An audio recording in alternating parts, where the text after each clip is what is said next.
Did you not have a Fugi reactive last time? Hold on. Let's see. I gotta log in again. Perfect. Be sure to retain all this information. It seems important. Remember the passwords and whatnot. There should be... Do I need a third image for this?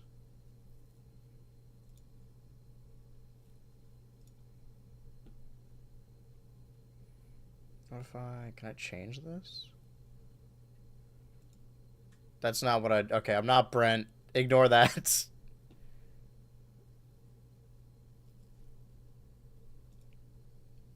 Dan, are you on standby? Are you on standby? Maybe you're off doing something. Okay. Do you have... This is the little pre. I guess we should have set this up before, but this has been very last minute. Do you have a Fugi React? I thought I sent that to you the last time you had me on. That you do have one? Yeah, let me double check on my end.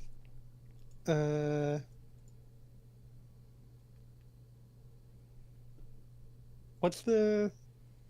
I'm also not doing well right now. Okay, You're let's good. see. Is it FUGI? Yeah.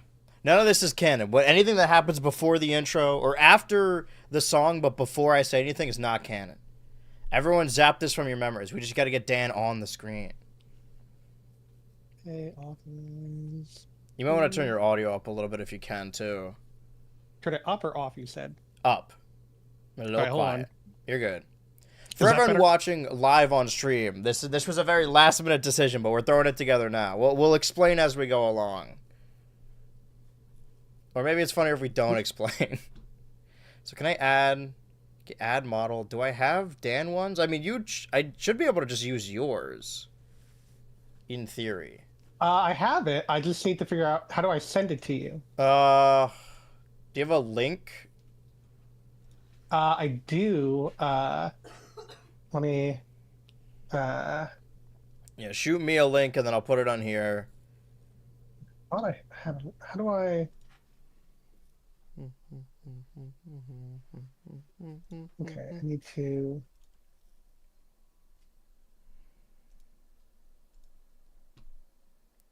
Just says react. All right, hold on. I got this. Let me. We're gonna nail this thing. Okay, well, I guess we could explain now, because I guess it just in the actual episode we just won't explain it at all. That right before I've been doing a bunch of research for this pod. I like having like extra time before the pod where a lot happens, so I've been writing a lot of notes. And then about an hour before the stream went up, Switchy said that his internet is just off like entirely. He's got a new router and had a lot of problems with it.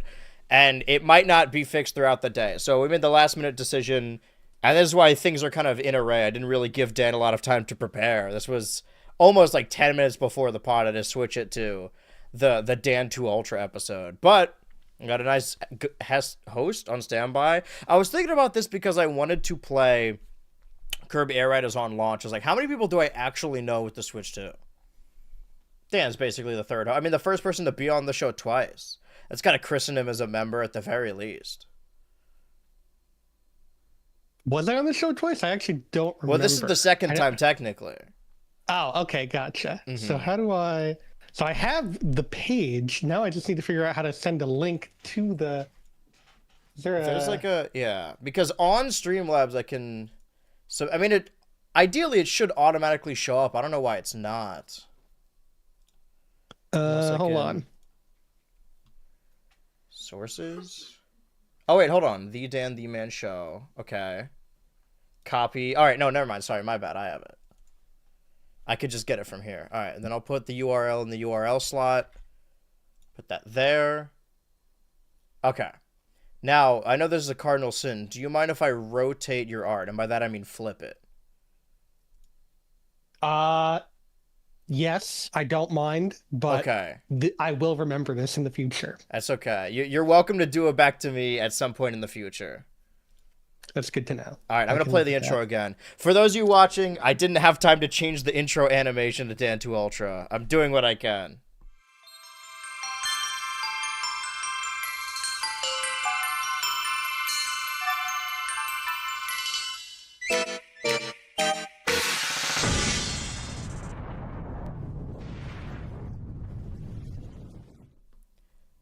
Welcome, Ultrers and Dano-Knights alike, to episode 30 of the weekly episodic gaming-adjacent livestream podcast show. This is Dan to Ultra, back on Mondays until the end of time. Not only did we afford ourselves another week of playing Pokemon Legends ZA, but seemingly behind our backs, Nintendo planned out the rest of the year. We'll go over that and then primarily cover the second Kirby Air Riders Direct. Welcome to the Dan to Ultra family. I'm your co-parent, BHultra.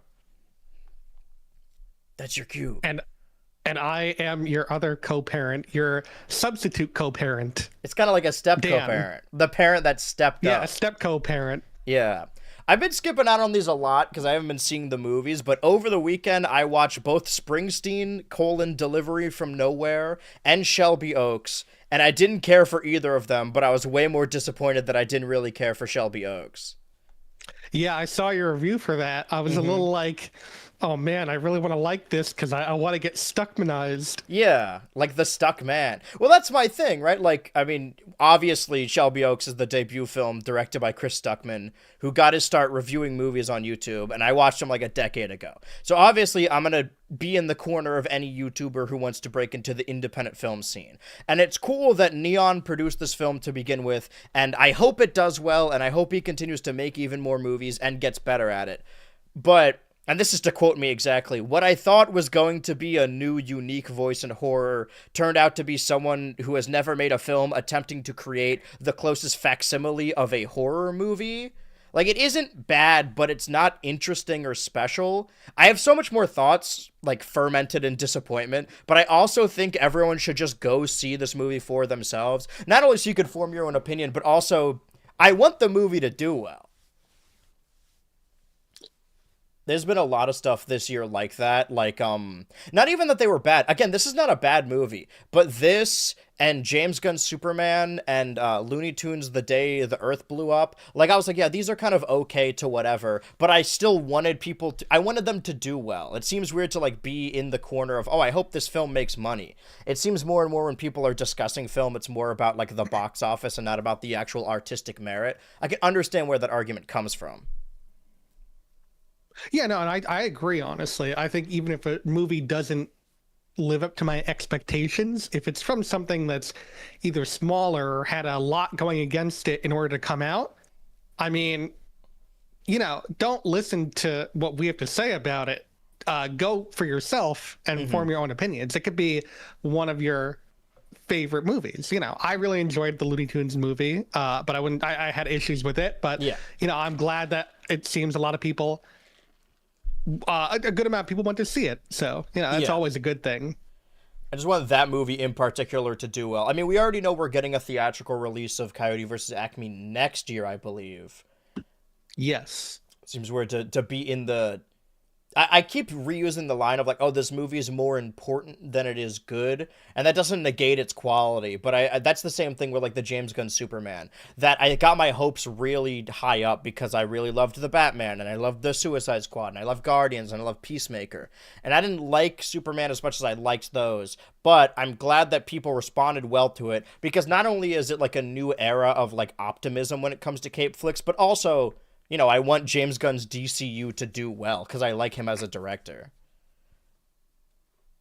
Yeah, same. I mean, I think Superman. I had a little bit of a later stint with Superman. I saw it in like late August, early September. So, you know, I had a lot of people kind of influencing me, like it was gonna be really good, and then there were other people who were like, oh, it wasn't exactly what I was hoping for. And I think I'm somewhere in the middle where it was like I appreciate what was there, but there are some issues that I had that I think needed a bit more like time to get figured out, but yeah. I still enjoyed myself. It's the good, like, first episode of a series. It did very much feel like, and I was thinking about this too when people were asking my opinions on a lot of the recent slate of animated pilots, is a pilot can either be a pitch for a series or just the first episode. And, like, the Homestuck pilot, for better or for worse, felt like a pitch, and Knights of Guinevere just felt like the first episode of a series. And that's not necessarily a bad thing, but my opinion on Knights of Guinevere is just that I want to see more. I don't really have a formed opinion on it yet. I still have yet to see that. That's been on my list for a while now. Yeah. And I have no reason to watch Homestuck because everyone, the one thing I keep seeing in regards to Homestuck is that you're basically not going to like it if you don't know anything about Homestuck. And I know nothing about Homestuck, so I'm not even going to bother with it. I don't know how true that is, because I saw the inverse of like, oh, I kind of like it. It's a fun cartoon, but like diehard Homestuck fans being like, oh, this character acts so different. Oh, he's been Vivzy-Pop-ified. But I think it's fine. I mean, honestly, I mean, yeah, if it's on your list, you should watch it. But I mean, any of the pilots. But for Knights of Guinevere, like, honestly, I would just... You can honestly just wait until there's more episodes out, because that is another one that, while it does kind of leave on a cliffhanger, like, oh, more is going to happen, it does just feel like the first episode of a series, which sometimes that's what you want out of your pilot, but not every pilot's going to be good. How did you get to be such a good pilot? Okay, so before we lay out the next 5 weeks of episodes on this show, of our hit show Dan 2 Ultra, our award-winning show, I doubled up my stream length over the last week, both Tuesday and Thursday, to hopefully make substantial progress in the game, and I only really ended up defeating the streamer character Kanari. So I've gotten about 18 hours in the game. I don't know if I'm just slow, or if the game, it's just people play it differently. People absorb their Pokemon games very quickly. I've noticed this, and I've said it before, that like with Donkey Kong Bonanza, there was a month grace period before people... Well, have you beaten Donkey Kong Bonanza? I don't want to spoil it for you. Yeah, I've beaten it. I've beaten Donkey Kong Bonanza. There was like a month period, because I only play the games on stream. There was at least like a couple months before people started K-Rool posting, which I still got spoiled on because it takes me forever to do anything. But I was like, okay, there's been like a couple months. But Pokemon, it's immediate. There's no review embargo for that. People are gonna start posting about it immediately. I've done my best to avoid spoilers. We talked about this before the show, but obviously I just beat Kanari. You have gotten to that point, right? You've surpassed that point? Yes, I'm at rank C right now. Okay. And which starter did you choose? I chose Totodile, the best one. That's beautiful, man, because I think Switchy chose Chikorita and I chose Tepig. Hilarious. If only Switchy could be here to see this. Okay, so Dan, you're not a newcomer, the first person to be on this show twice, and that ushers you into the Dan 2 Ultra family. A quick rebrand. But we had a previous installment of this show where we... Oh, I have to rotate your character again. I'm sorry. Some sins cannot be forgiven. Wait, where are you? Transform. Flip horizontal. A bump. Oop, that's not right. Yeah, you'll keep you right there. That's fine. On a previous installment, well, last time, how many last times it was on Dan 2 Ultra, we encountered... Switchy sent me a list of leaked megas from the Central Leaks Twitter account, which just reposts leaks and is currently going on their own crazy arc where they're fighting the Game Freak company. They're just a one-man army. And I initially wrote that off. I'm like, oh, we can read off the list of leaks. It's not going to be true. But one of the megas featured on that list was Mega Dragonite. And then the week after, fortuitously, Mega Dragonite was revealed. And then we got more releases like Victory Bell and Halucha, which were on the list. So then we had an episode where like, okay, let's make 5 mock-ups for different megas so we can lock in our theories on what these megas might look like before we get to that point in the game. And as far as I've gotten, I've seen 5 megas. Well, by that I mean, since starting the game, we have both gotten to Mega Excadrill, the fight. We have since far past Mega Drampa, and we've seen the Mega Starters, right? You've seen your Mega Starter, Switchy's seen his Mega Starter, I've seen mine. I saw the Mega Starters thanks to Twitter, and the same goes for Mega Starmie. I have to assume you've seen Mega Starmie.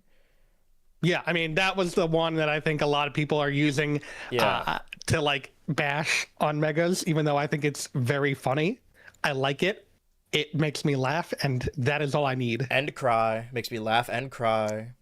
Because I'm no a family matter guy. Where I go, I cannot avoid Mega Starmie. So I'd like to take this time, maybe at like the halfway point in Legends EA, because I'm going to play it more specifically in November, to compare and contrast how the mock-ups me and Switchy made for the Mega Evolutions, considering we have 5, which is half of what we made, after realizing the leak list was correct following the reveal of Mega Dragonite.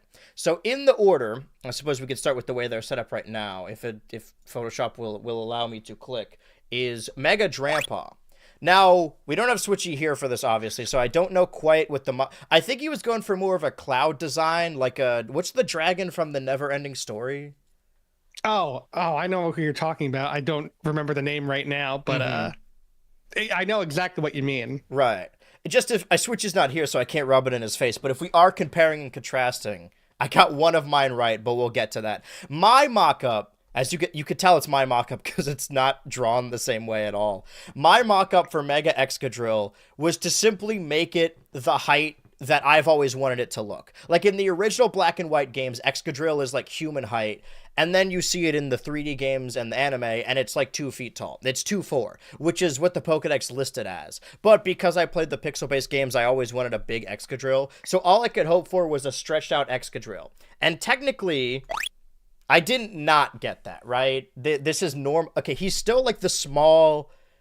Why am I blanking? A small mole character with an iron plate welded to him, but he has longer limbs. And that's something you'll notice with a lot of these Megas, which takes us over to my mock-up for Mega Starmie. Guess who was fucking correct, basically? I mean, yeah, other than the eye, you basically got it. Like, and his shiny red shoes that make him run faster. Because my idea, right, is that if we're going off of Legends lore, the evolution of Hisuian Quillfish Overquill is really only a design you would make when you're leading with models first. Like when you're drawing the art or creating the sprites, you try and make it look as cool as the sprite can make it look. But when you're afforded 3D models, all you have to do is stretch the vertices. So I assume we were going to get them on like that. So I could say that I'm kind of a soothsayer. I could see the future, but this was honestly a pretty safe bet, all things considered. Now, assuming you have since seen your Mega Starter. Yes, that's correct. Have you seen all the Mega Starters? I don't. I know I've seen Mega, the fire Pokemon. I'm so bad at that. Yeah, I've seen Mega Emboar. I think Emboar is the best one. I have seen all the Mega Starters. Yes. Okay. Then open up to Mega Feraligatr, which obviously you've seen. How do you feel about Mega Feraligatr? I don't love it, but also I haven't used it. So I don't love it either, but I like, if it was just this and there was like no gimmick to it, I would hate it even more. But I like the fact that like it closes, it looks like a big Totodile, and I think that's really neat. But I think that it also looks kind of stupid, like when it's not in that form. Because when you're looking at this render, it looks bad and weird. It really does. I think it got cut off. Yeah. As did other ones. That's how stupid it looks. It simply could not fit. It looks stupid. Yeah. Well, the thing is, like, the Feraligatr parts, it still just looks like Feraligatr. Like, they could have changed his face a little bit. I guess his eyeliner's a little deeper, maybe.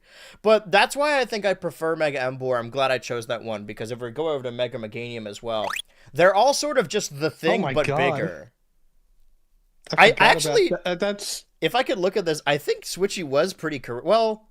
I don't know what he was going for in Mega Meganium. I guess bigger flower. So maybe 1 point me, 1 point Switchy. I lost more in this because my Feraligatr and my Excadrill were incorrect. It looks like one of those like baby ring games that you like put the rings on the thing and it goes like smaller and smaller rings. Its neck is like the pole. It's That's like hilarious. I forget which version of Batman is, but the one with the cowl where like he can't really move his neck without moving his whole body. That's what I imagine is this Mega Meganium. I know what you're talking about, yeah. Yeah. So I think the other mock-ups were Chandelure, Clefable, Pyroar. Oh man, there's 2 I'm missing. And then I suppose as me and Switchy and probably Dan maybe get farther in the game, and by that I mean me, because I'm the one lagging everyone behind. We get far enough in the game, we'll be able to compare and contrast the other 5 Megas and see how correct we were. But so far, the score is 1-1. Moving on to another tab. We know by now that Thursday is the day Nintendo releases new or ported games. I realized this last year during my stream series, the Nintendo Switch Kick the Bucket Countdown. That was live every Thursday. The Switch 2 reveal this year was on a Thursday. Donkey Kong Country Returns HD launched on a Thursday. The Nintendo Switch 1 Direct, the Nintendo Switch 2 launch day, Mario Kart World, Donkey Kong Bonanza, Mario Party Jamboree Switch 2 Edition, Kirby Forgotten Land Switch 2 Edition, even Pokemon Legends ZA, they all released on Thursdays, and even years prior to this year. Meaning, we can expect releases on the upcoming Thursdays, which are October 30th, November 6th, November 13th, November 20th, November 27th, and December 4th. So if I have this sound effect here. I guess I need a sound effect for this. Okay. We already know that Metroid Prime 4 will be launching December 4th. And Kirby Air Riders... Which one is that? Kirby Air Riders will be launching November 20th. We also knew that next week, next Thursday, not this upcoming Thursday, don't get it twisted. Or is it this No, it is next Thursday. We'd see the release of everyone's favorite game, Hyrule Warriors Age of Imprisonment. Now, speaking honestly, I'll probably play it on stream. I seem to have made a vow to play every Switch 2 exclusive. That being said, I'm not particularly excited for it, nor do I think much of it. I mean, I 100% agree.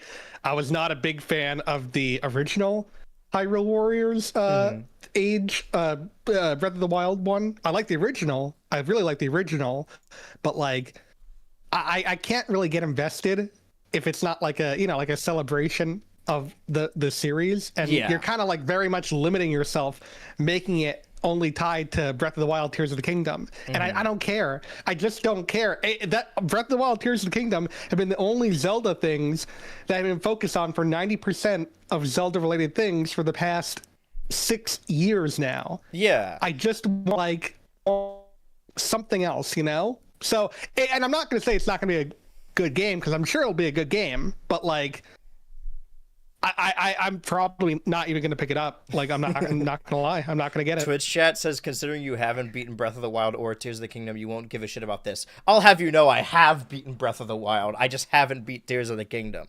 Because Breath of the Wild was before stream. But, yeah, that's the BF timeline. But that's interesting that, like, you're right. And it's not even just like, oh, the game launched, Breath of the Wild came out 2017, and we've been hearing about it ever since. Not even that. Like, we learned about Breath of the Wild in, what, 2014, 2015? Yeah, that time frame. Yeah, so we've been basically in the orbit of Breath of the Wild world for a decade, ostensibly. And that's how I felt about... We talked about this when we overall reviewed Mario Kart World, that...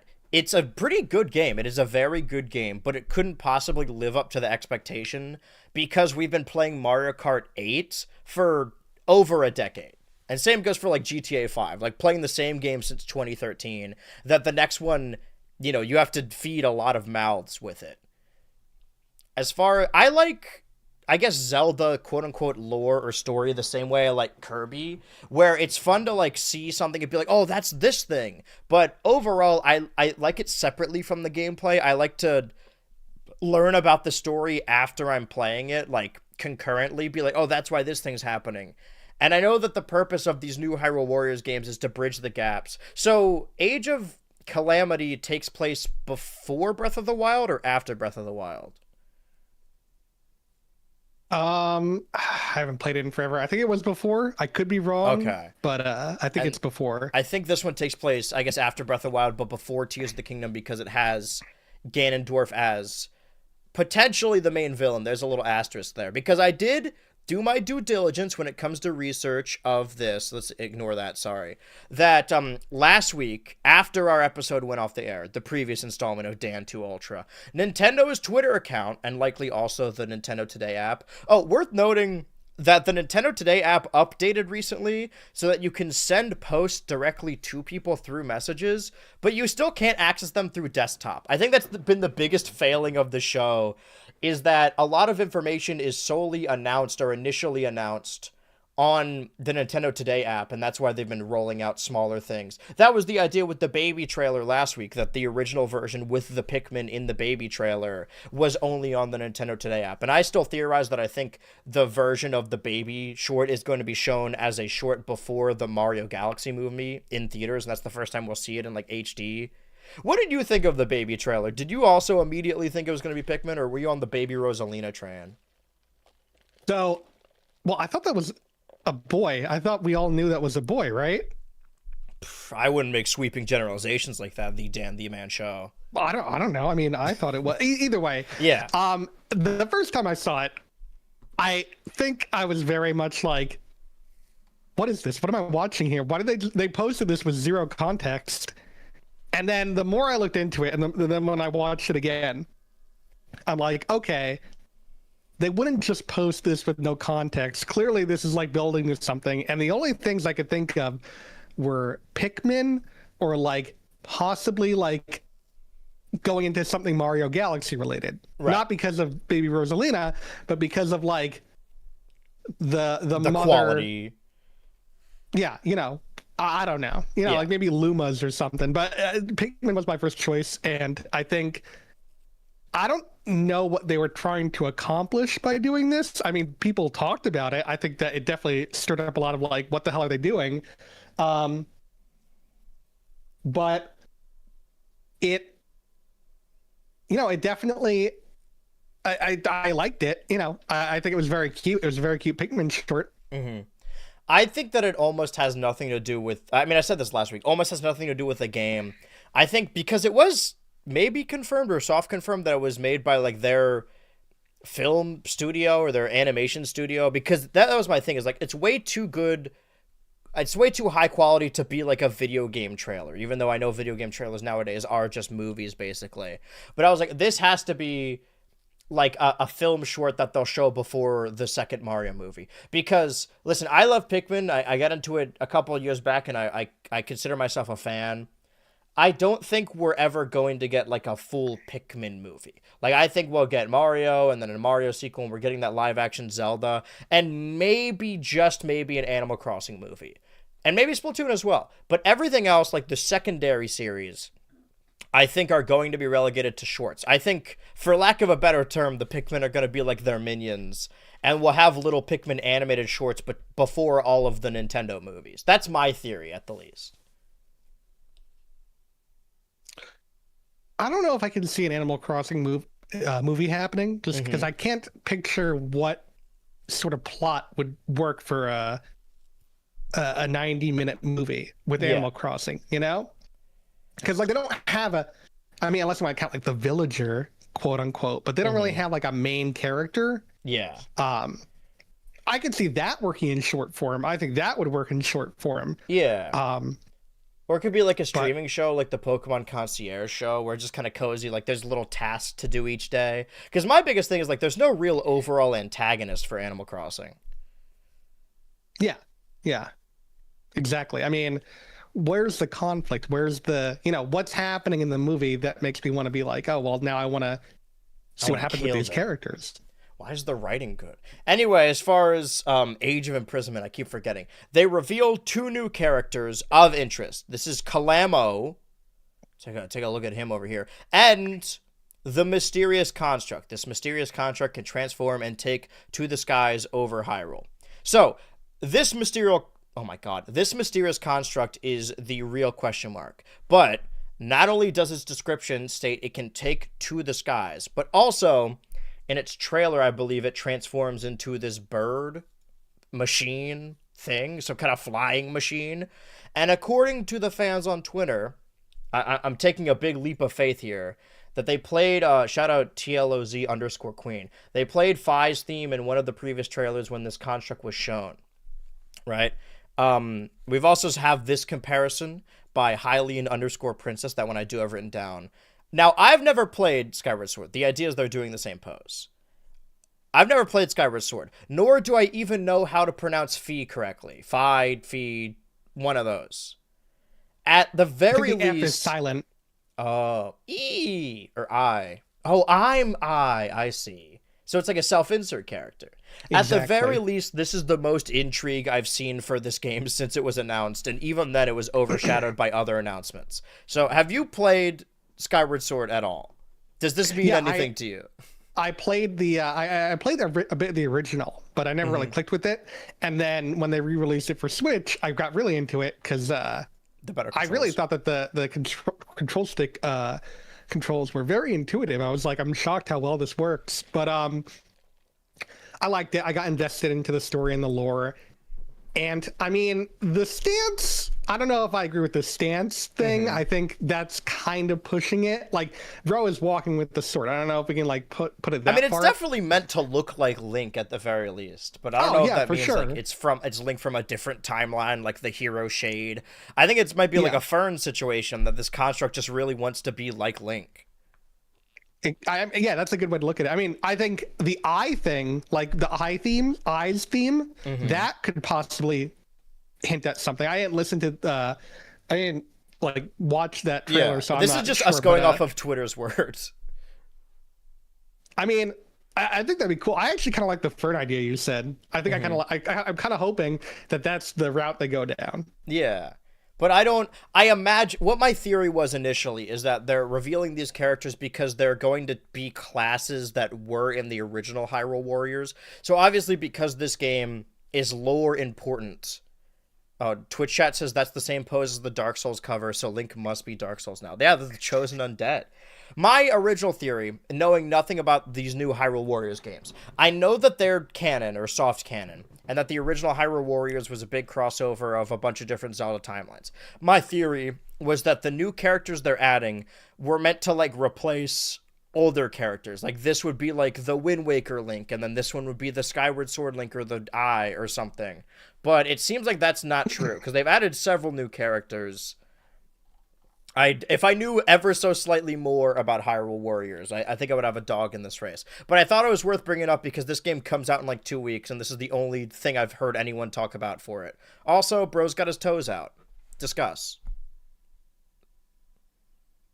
Exactly. Oh God, now okay. Well, thank you for pointing that out. Now Yeah. I can't unsee it. Computer enhance, actually. Well, circling back to this Thursday guide, comparing Thursdays, it was then announced later in the week, like prior to this episode but after the last episode, that Luigi's Mansion, the Nintendo GameCube game, would be coming to the Nintendo Switch Online on October 30th, or the expansion pack that you could only play using the Switch 2. This is the 6th GameCube game to come to the Switch 2 since its release in June of this year. And we got 3 at launch, and then I think 1 every month or so. The last one was Chibi Robo, which I think was last month, right? Or was that August? That was August. August. Okay, so we didn't get one in September, but we got Mario Strikers in July, and then Chibi Robo in August, now this in October. And this is normally how they start out, like every month it's like a new game. I feel like this is cool, right? I like this trailer too, the scenic gaming. But I feel like because of this, we've sort of thrown the N64 games by the wayside. Granted, we got Forsaken 64 this year, and I can't remember if it was speculation or if it actually happened. Did we get Donkey Kong 64 yet, or has that not happened yet? No, but you know about that leak, right? Yeah, that like you can kind of see the silhouette, or Yeah, not the silhouettes, exactly. but the And I blurry think- ones in the background. I think the fact that Forsaken is now on NSO, Yeah. like that was the biggest long shot, and now that that's there, I think like that all but confirms that those games are coming. So Have you ever played Forsaken 64? no way. I played it for like 5 minutes and I hated it. No, See, thank like you. I like playing on original hardware. Like I played Chibi Robo on the GameCube this year on stream, like completely unrelated. And like this is cool. I like the idea of having these games on the Switch and Switch 2 or whatever. But obviously, like if I'm gonna play them, I want to play them on original hardware, and I am afforded that because I have the consoles, so on and so. If I'm gonna play Luigi's Mansion, I'm gonna play it on the console. But I actually have Forsaken 64. I've had it for a while. My N64 collection is, I think, my biggest collection. You showed off your impressive Switch collection last time you were on the show. For me, it's mostly N64 games. And you'll know, if you know anything about N64 games, that they don't have N labels. So before I got, like, the logo N labels I got off of Etsy, I had a tab maker. Like, I had little tabs that I would write the game's name in marker and then put them on the end of the tabs when I was, like, a kid collecting them. Or an adolescent, or a preteen, I guess. And the markers were very thick, so it was really hard to make out the title. And I only had like 30 or so N64 games, and Forsaken was one of them. And every time I would pass by it in my room, because the marker was so thick and the letters bled together, I swear to God it looked like it said Foreskin 64 every time. And I haven't stopped thinking about that. And that's all I've never played the game. I don't know what it's about, but that is all I associate the game with now. That is hilarious.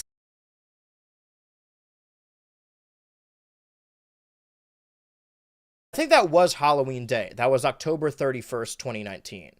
Regardless, circling back to the Thursday guide, if I can have my button here, that means we can add Luigi's Mansion firmly on October 30th, another Thursday. You may be wondering, now we have openings on the 13th and the 27th. A day after the reveal of Luigi's Mansion coming to Nintendo GameCube, we got this trailer. Is this the actual trailer? I'm going to try to mute that, but put that there. It just has the Nintendo Switch thing at the opening. Yeah, this is it. Randomly announced that Pikmin 4 would be receiving a free update. This isn't a Switch 2 edition, nor is it a paid DLC pack. This is just an update. And what's interesting is it likely isn't exclusive to the Switch 2. Like, it did the little Switch 1 logo at the beginning, or the animation at the beginning of the trailer. And the features they show off doesn't feature any features that would require the Switch 2 peripherals or console. Like, there's no mouse features and there's no, like, camera, which is what we've seen from a lot of the Switch 2 editions. The thing is, we don't know. Like, this is interesting. It at least gives me an excuse to go back to Pikmin 4, which is also another Switch game that I never completed. It's cool to tie it in with Pikmin Bloom and the merch of it all, but all we know about this free update is that it's coming sometime in November, and we don't know when. However, assuming that this update is as important as other stuff, we have these two dates. Could be November 27th or November 13th. For me, I'm leaning more towards November 13th because we have now seen the trailer and it's not even the end of October yet. I mean, we got that a couple days ago. So I assume it would be closer rather than later. It seems a little absurd to me for the update to happen on the 27th and be announced like late October for whatever reason. Do you think, circling back, do you think the Pikmin Baby short from last week was released to coincide with this trailer, or do you think that's just a crazy coincidence? I don't think it was released to coincide with the trailer. Mm-hmm. Like, I don't think that's why they released it then. But I think it. Well, now I never really thought about it. Mm-hmm. I don't know. That is a good question. Because I think it could be, it's very Nintendo to just be like completely unrelated. Oh, like someone just said there's no sound on Twitch. Yeah, I'm shooting the link to the Turbo channel. I think there should be on the YouTube version. Let me actually, I should open it up myself. The VODs get saved on the YouTube channel. Let's see. Am I talking? No, I don't know. Yep, I hear us. That's good. Okay, so everyone going to the Turbo channel. So, we have these Thursdays, right? We have October 30th, the Luigi's Mansion coming to the Switch 2 expansion pack. We have Hyrule Warriors Age of Imprisonment on the 6th. We have, potentially, this Pikmin update on November 13th. And then we have Kirby Air Riders on the 20th, nothing on the 27th, and then Metroid Prime. I used the Switch 2 case because I forgot it's even coming out on the Switch 1 on December 4th. I guess I should let you weigh in. Do you think... Well, one, do you think this update could come out the 13th or the 27th? And do you think either is more likely than the other? Well, I don't see any reason to not do it on the 13th. I mean, it seems like it's basically done. It's not even like a big update. It's not like a game-changing update. So I can't imagine they'd have any reason to not do November 13th. Mm-hmm. Do you think we're going to get anything on the 27th, like that hasn't been announced yet, or do you think it'll just be an open week? That is a good question. I'm trying to think about this now. Mm-hmm. Maybe we could see like an N64 game come the 27th. Mm-hmm. Forsaken 64 too.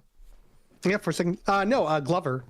True, because that was one of the blurry ones in the background. It was like Smash 64, Donkey Kong 64, Glover. That's all I remember, really. Donkey Kong, and I think Rayman 2 was in there. Maybe, yeah. I guess it depends, because there's some games that just get re-released by their host company, like on the eShop. But then recently they added, we covered it last week because they've been kind of neglecting the NES and Super Nintendo games, that the latest Super Nintendo update, they added Bubsy to NSO, I guess to coincide with the release of his game. So I'm glad that whoever owns Bubsy, I can't remember for the life of me, had that Atari. deal with, yeah. Atari had wait. No, I think it's Acclaim or Atari. It's one of the two. I just assumed they were merged. All those other companies merged at some point. Which one is owned by, oh man, what's his name? the guy who claims to do the Roblox oof. Why am I blanking on this now? Tommy Tallarico. He owns like there's one console manufacturer that he bought out to like make a new console. It was like Intellivision maybe. One of the visions, one of the double visions. But this is the Thursday guide that I imagine we will go back to intermittently. It is Atari, yeah. Yeah, on Dan2 Ultra. And if something is announced November 27th, or if Pikmin is confirmed for November 13th, then our theory will be correct. Because the next game after Metroid Prime is, I think, Mario Tennis in, like, February. I already forgot about that. Oh, great. Yeah. I think most of the announcements we have for next year, we have to assume they're in, like... I know they separate them into quarters, like fiscal quarters, but I would say, like, spring of 2026. Because we were talking on a previous episode about when the cutoff would be, like when they would stop supporting the Switch 1. And I honestly don't even think 2026 is it. I think 2027 would be the first year where there'll be like no Switch games, if even that. No, I mean, I can't imagine 2026 being the year that they do that. I mean, we still have Rhythm Heaven and Tamagotchi Life. Both are coming to Switch 1. Yeah, and those have like seasoned, but they don't even have like solid release dates. I mean, Rhythm Heaven just still says 2026. We didn't get any updates on that. Exactly. So, I mean, I doubt 2026 is when they'll stop supporting. But we've talked about Hyrule Warriors Age of Imprisonment. We've talked about Pikmin. We've talked about Luigi's Mansion. Now would be the time to get into the main event of the show. We've talked about the week leading up to it.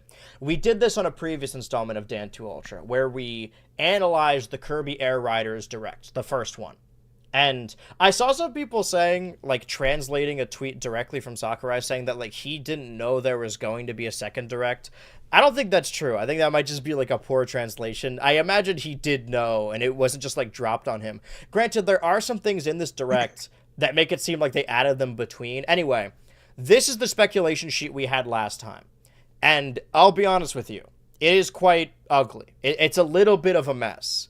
So I try to focus on including the playable characters, the enemies spotted in the game, the machines, and the stages.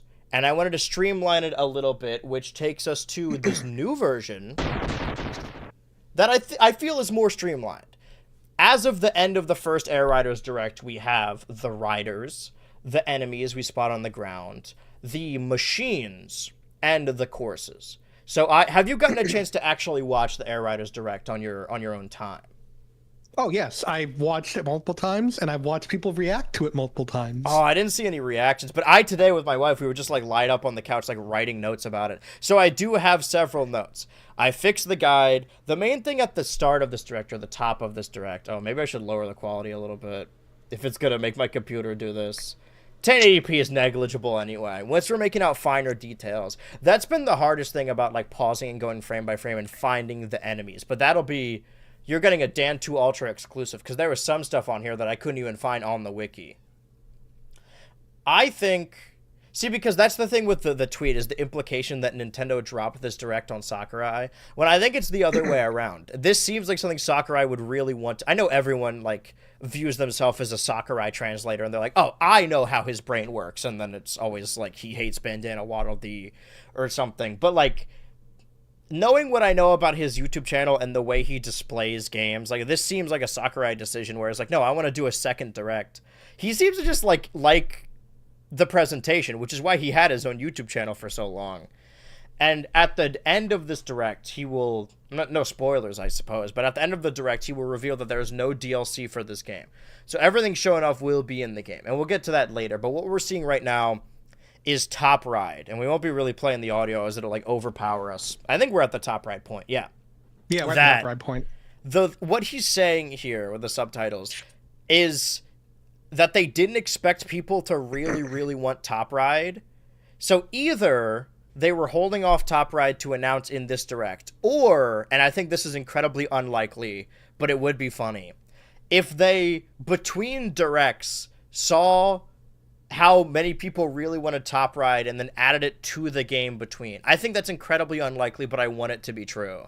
I agree that that's unlikely, but I also think it would be very, very funny if that was the case. I think that, like, they knew what people were coming for in that first direct because they had to sell you on the idea of there being a second Kirby Air Ride, and this one was really to sweeten the deal. Like this one was just to be like, okay, you know there's a Kirby Air Ride, and you know that there's City Trial, and you know that there's Air Ride, and now here's like everything else that's going to convince you to get this game.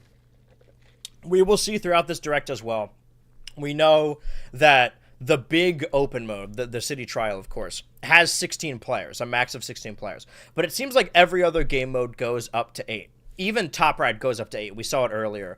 And I think he says either later or before this that you can go up to 8 players, but he recommends 4. And there's very much... listen, if you guys are sick of me comparing this game to Smash, then you're really going to hate this analysis. But, you know, what can I say? It is very similar. It feels like 8-player Smash, where it's a fun idea, and when you have 7 other people in the room with you, it's like, oh, let's all play Smash together. But anyone who's played 8-player Smash knows that it is not the... I'm not even saying from, like, a tournament legality standpoint. I just mean from, like, a optimizing your fun standpoint. 8-player Smash is not that fun. Not as fun as 4-player Smash. Yeah, it's not that fun. Well, that's the idea with this is Top Ride. So how much of the original Kirby Air Ride did you play?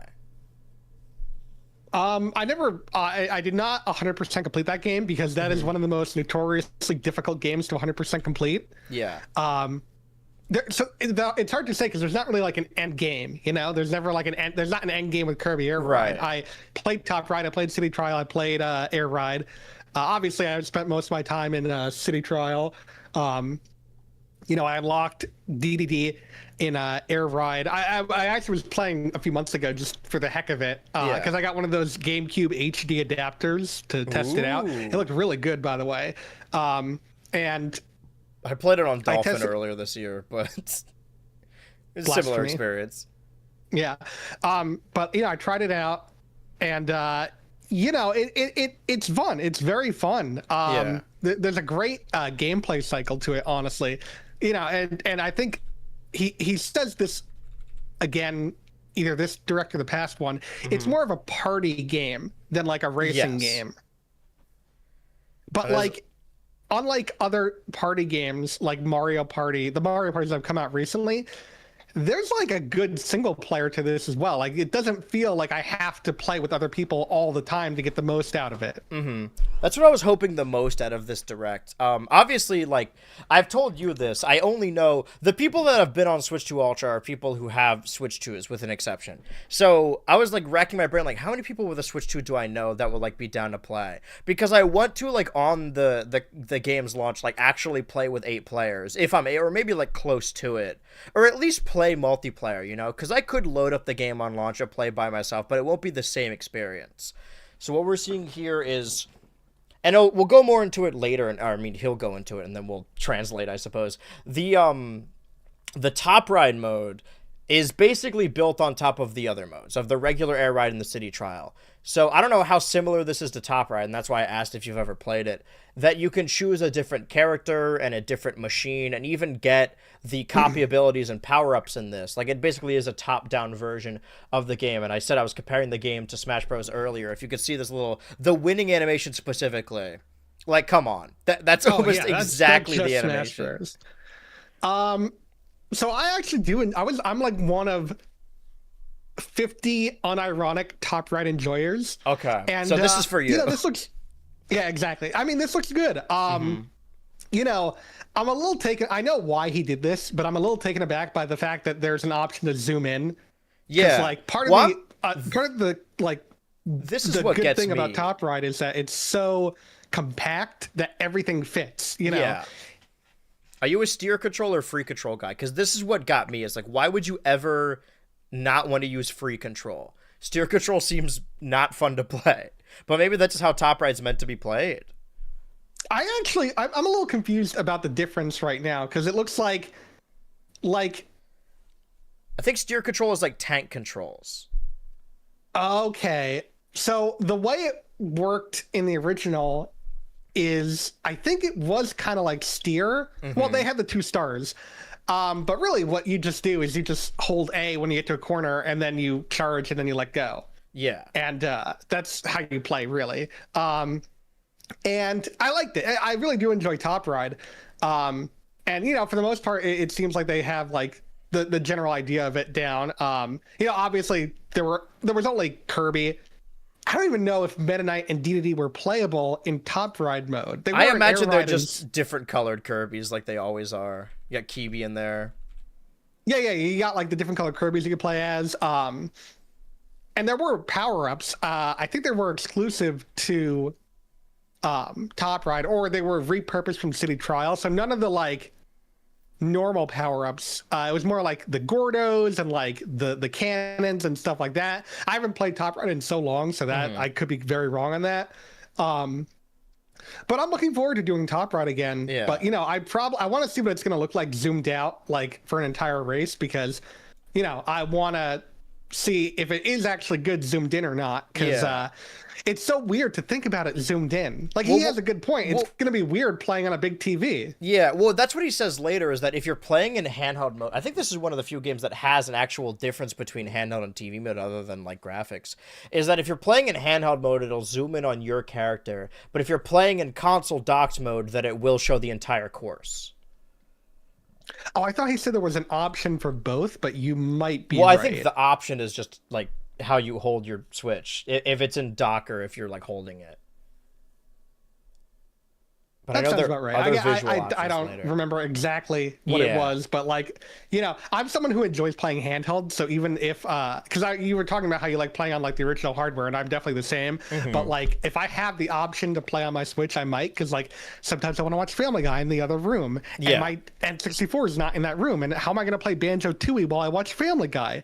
It's the Subway Surfer era. We have to be doing 100 things at once. See, people say that, but like even as a kid, I was playing my DS while watching cartoons. I think people have always found ways to multitask. It's just gotten way more convenient. Right. But what we're seeing here is that, and I don't know how true this was with the original Top Ride, is that the Top Ride courses are equivalents to the Air Ride courses, right? We see this wave course, we see this autumn course. The water course, the autumn course. And that makes sense with the ones we see. And we're about to see the flower course. And then there's, I think, the water course is also after this. So we saw autumn, flow, which is the water version. So over on the guide, we have Floria Fields, and we have this water-based level. Let me bump these down, actually. I don't know why it's displaced like that. And we have the Mount Amber Falls, which is autumn. We have equivalents. But as the trailer goes on, and it'll happen here, I believe, and this is set up for later, we see this air course, which, as we know at this current point in the Direct, has no equivalent. There is no air ride course that ties to this. Same goes with the Crystal. Like, there is a cave, or maybe that does tie to the Cavernous Corners, but the one after this, the steampunk one, that is just called Steam, at the current point of this Direct has no equivalent. So we knew, this is me speculating for something that happens later in the Direct. I'm pretending like I haven't seen it yet. We will get more courses, more air ride courses that have equivalents in Top Ride. And I guess I have to add, like, were the Top Ride courses, I don't know if you'd remember this is very specific, were the Top Ride courses just equivalents in the original Kirby Air Ride, or were they original courses? Yeah, no, they were. They were basically like, okay, so here's what he's saying. Of... Each player can use their screen on the Switch too, and it zooms in on your character. And then... Sorry, I didn't mean to cut you off, but this is what we were talking about earlier. And then, okay, no, you can adjust it. But is that in the TV mode? You can only zoom in more? Okay, so if you so you can play it on one screen. Okay, that's what I thought. Okay, so, I mean, we'll see what it's like. I mean, it's probably going to be really hard to see if you're playing in handheld mode. Hey, TV screens have gotten bigger. I got to play this on a CRT. I know. But in regards to Top Ride and the original, it was basically the same thing, where it was literally toyetic versions of the original air ride courses. And not to, like, again, get further into the Direct, but I remember people saying that the icon on Twitter for the Kirby Air Rider, Kirby Air Riders, people were speculating that was what they would look like in Top Ride. And I could see it, because it really does, like, pull off the whole playing with toys thing, because it kind of reminds me of, Top Ride is better, like by a landslide, but it kind of reminds me of that one mode in Smash 3DS. Yeah, where you use your stylus. Yeah, it's it's like little icons and you're just hitting them off the side. Yeah, that's what I thought it was going to be too. And we talked about that on the pod, like when we saw the Twitter icon, it's like, oh, that's going to be the top right. We don't see that until way later or at the end of the direct. But yeah, this bit too, at this timestamp, this is a cyber map, and we could see the 8 players. Some of them are CPUs in the top right mode. This also, currently where we are 6 minutes into the direct, does not have an equivalent. But we see a lot of, I think they're going to go over the top right items. I think that's what they're going over here, what they're about to get into. Yeah. Let me actually get to where my notes are. Yeah, they're going into these different ones that I imagine are also tied into the copy abilities. So the main ones I was focusing on were the copy abilities because they have to come from enemies, and we do little speculation leaps later. But where we are right now. So did the original top right didn't have abilities? It was just driving. Now I'm trying to remember. There were like items. I know that there were like cannons, and there was like seeker missile, like rockets and fire. I remember this, but I cannot for the life of me remember if there were like normal abilities. I don't think there were. Yeah. If anyone in the comments knows for sure, please feel free to call me I'm an idiot. Because I don't think anyone knows more about Top Ride than you do, brother. You're the regional champion. I'm sure. I'm not like the Top Ride like connoisseur. Yeah. It's not my expertise, but I enjoy Top Ride. Speaking of 3DS, what they say here is that you can make it look more like a diorama, but it just looks more saturated. I guess the idea is that if the TV's too small, you want it to stand out more, but it seems like a strange thing to point out. Well, maybe in like handheld it looks better, but like it looks like there's no difference. It looks like you just turned up the saturation, It looked like when I had Switch 2 on launch day and we couldn't figure out how the settings on the TV to make it not look like that. Right, yeah. I remember people were like going crazy over that. Yeah, Switchy was trying to fiddle with my TV to see if we can like get it to not look really weird. But yeah, what we're learning about now is online top ride and also 4-player split screen. I have possible max here. I have to assume there's not 8-player split screen. I'm assuming it maxes out at 4. That would suck. That would be awful. Yeah, but that's why you got to turn on saturated mode so you can see everything stand out.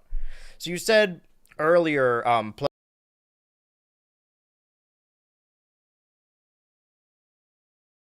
use the Nintendo GameCube controller for Switch 2. And it made me realize, this game is incredibly similar to Smash Bros. This guy can never escape the GameCube. Like, he made 2 cult classic games on the GameCube, and then every other game after that has sort of just been tying back to that. And I think that's what's interesting when we're comparing this game to Smash Ultimate, is the original, the menus and the music and the aesthetic of all of it is so similar to Melee. And then this game is so similar to Smash Ultimate. And even like Kid Icarus Uprising has the same menus as Brawl. And again, we're going to keep comparing this to Smash Bros. We're getting into the road trip mode right now. That this is specifically classic mode from Super Smash Bros. For the Wii U, where you would choose a different path. And just there we saw Sandbag. So I guess I didn't add it to the enemies list, but he's been grandfathered in as a Kirby character. But yeah, you could choose the different fights. These are alternate costumes for rivals. I think some of them are simply just enemies. Yeah, this is literally just classic mode. You're right. Yeah. That's hilarious. At 9. Okay, it's about to happen right here. This is just the Great Cave Offensive, or the Gourmet Race. Here, we see TAC, which means that we could finally update something on this list and add, where's my enemy button? Add TAC to the list of enemies. That's one thing added. Now this is the point in the direct where we really slow it down. And of course we see you can buy items. See, this makes more sense. It looks like you can buy like actual air rider, like the machines. Yeah, you can upgrade. See, this is like kind of like Smash Run, but it makes way more sense for Kirby Air Ride because like this. I mean, Smash Run was just Kirby Air Ride. Like you collect the stats, or it was just City Trial as you go along. And I guess it goes off of Nuzlocke rules. If your machine dies and you run out of all machines, then you're just done. And we see these little animations here, road trip route characters. And I think it's going to go over them, or it will go over them. And you could choose the different stages. We see this Dark Matter bike. Now, I've been calling this guy Dark Matter because he's got the Dark Matter hair.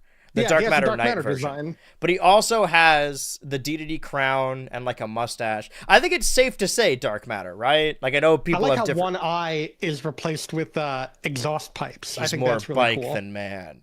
Well, we learn later in the direct. Well, let's go over these characters real quick because this is Magman from Kirby 64. I love Magman. That's such a good inclusion. And this is a line for I have written here Kirby's Rainbow Curse. Was she in the other Kirby Rainbow drawing game? I don't think so. I think that was someone else. Okay, that was like some other guy. Those. Yeah, for a while, like other than Superstar Ultra, I think all the Kirby games I played were spin-off games. Like when I was first getting into it, I'm like, oh, I love Epic Yarn and Rainbow Curse.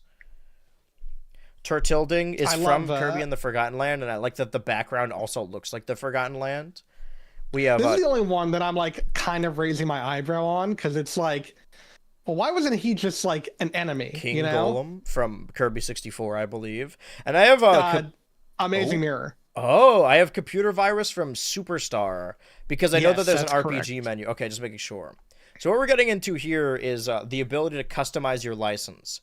And, you know, we're comparing it to other games again, but seeing a Sakurai Direct and then seeing the online menu.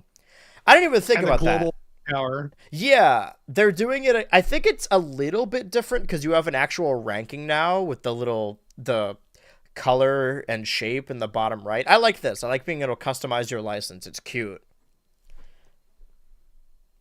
And we're getting I like it too. It's very cute. It's very like it's very it's a good like distraction. Yeah. Which is good. It's nice. These do seem like ideas that were like thought about for Smash Ultimate but didn't really raise to fruition because you can make like tags in Smash Ultimate and collect your friends' tags. The dog tags. But they didn't really go a lot farther than that. I mean, as far as customization goes, now we're getting to the paddock. The dog tags kind of came back in this game, but we'll get there soon. Oh, yeah. This bit, too, they make it seem in this part, like you can choose your character and choose their skin. They make it seem like they created all of these unique walking and jumping animations for this. But we know that, like, whenever a character doesn't have their machine, they have to walk and ride around in City Trial anyway. So I don't think they made it for this, but you get the point either way. I saw someone on Twitter was like, "This is just Meta Knight's like jumping from Smash Brothers. Yeah, this is just that." And I don't want to. I don't even have this written down, but I looked right above King Golem. We have Fatty Whale mention. Yeah, Fatty Whale, the goat. I saw someone posting about that, but I didn't actually find where it was. Well, they said Fatty Puffer originally. They were a fake fan. Oh, yeah, maybe different character. That. And not to spoil the direct later, but you're comparing and saying like, oh, this is just like the Smash animation. When we see Lololo and La La La running next to each other and jumping, like it's almost exactly the Ice Climbers. Like I wouldn't be surprised if they just copy and pasted those animations.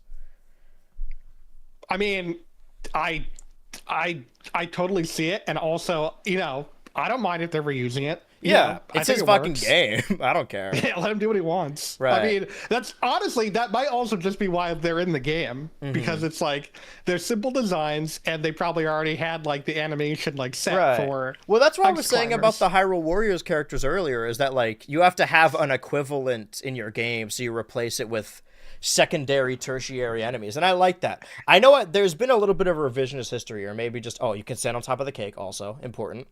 And change the music. The idea that like, people are saying, I wish instead of these Mario enemies and like the cow in Mario Kart, we got like, I don't know, Vivian or Gino or whatever. But I really obviously I wish we got more Mario Odyssey characters, but it seems like the Talking Wonder Flower is going to be the main new Mario character moving forward. But do we even get the Wonder Flower in World? Not the Wonder Flower, but like the talking flower, the one that says onward and upward. No. Did we get that in World? No, but it is like what's it called? The tennis captain in the tennis game. He's like sitting in his little lifeguard tower. So the copy abilities here, this is when we're going to have to be real litigious with this, right? Because I wrote these down. Copy ability. We're about to see Magolor inhale what I believe, once we'll see it, we'll know it's exact. I believe a Peacharoo, this little pink thing with the skull helmet, and after it, we're about to see an actual enemy after it. We see the Broom Hatters, which we already have on lock. This one is implied, right? We don't see anyone obtain the freeze ability, but in this game, when it comes to Top Ride or Air Ride or anything like that, we know that they can either pick up the power-ups or inhale them. So As far as Well, I'm seeing, I don't think air ride they don't pick up the power ups, right? Air ride you only inhale. right. So the point being that of all of the enemies I've seen, there hasn't been an ice enemy. If I'm being honest, I have to assume it's going to be, what's the enemy version of Chili? Is it just called Chili? It is chilly. That's just not that's not the design. Yeah, that's the helper The design one. with the hat, the little snowman hat. That's the one. That's the normal design. I But, think like, either Chili or Mr. Frosty. Unless they add a new enemy, but I think that's a probably safe bet. But I'm not putting it on the guide because we haven't seen it for sure. If a Chili shows up, we'll add it. But this is what I meant. Like, we're taking leaps and bounds. We're assuming. I will say, going back to Neil for a second, someone pointed this out on Twitter, and I didn't notice this until then, and I kind of agree. It's a little lame that it's no longer the needles coming out, and now it's just like needle energy, and it's just kind of like, Let's take a look at this. It could have done something with the needles. Like, you mean that it's a needle hat? No, you'll see. Oh, like that. This animation? Yeah. Okay. Yeah. Which I get, because honestly, if you played the original, since Kirby's like the only character who can do abilities, how he did it was he like ducked down and then like a bunch of needles came out, and you can't really do that with these other characters, or you can't do it as easily with these other characters. But I kind of wish there was a little bit more, you know. We see Susie inhale the naughty enemy to get the sleep ability, and I guess like the Kirby series, it says. Wait, sorry, let me read this again. Get some well-earned rest. Either this is a joke item that makes you fall asleep and you can't steer, or once you wake up, you have like a ton of energy. But I imagine it's just like a joke one. We also see here, like, let me bump up the quality for this specifically. This enemy with the fists and this gray hoodie. Oh, this is going to be real annoying to go frame by frame. You see this little punching guy right here that we can assume they got the fighter ability from, even though we know Knuckle Joe is an enemy, right? This character right here. I looked through the wiki, I looked through the games. I don't know how much you know about Kirby, but I could not place this guy. This may be a new enemy. I don't think that's a guy. I think that's someone new. I think that's just like a new thing, which is weird. Because that's what I'm saying. Like, I think it's an enemy. If you can suck up the mushroom, why can't you suck up Knuckle Joe? You know what I mean? Like, well, we have to assume that there is like maybe there isn't a Knuckle Joe enemy. Right, because Knuckle Joe's a playable character. Well, we'll get into that later. But this new guy that we do know, or do not know. And then this drill ability, I went back to this as well. And I was watching it very carefully because I wanted to see, because we do have known drill characters. Now, I thought at first that this could be a Drill Kata, but Drill Kata's colors and eyes are inverted. The eyes are on the yellow and the drill is beneath it. It's flipped around. Also, outside of Air Ride, like the wiki lists Drill Kata as in this game, but I couldn't place it anywhere. I think it might be incorrect. Outside of that, Drill Kata only appears in the Rainbow games where, you know, you're drawing the lines. This is also not, and this is the name of the character. Hold on, give me 1 second. Wait, actually, let me go by this. So this is, do you know the name of this man? Does this look like anyone to you? None that I know of right now that I can think of. Mm-hmm.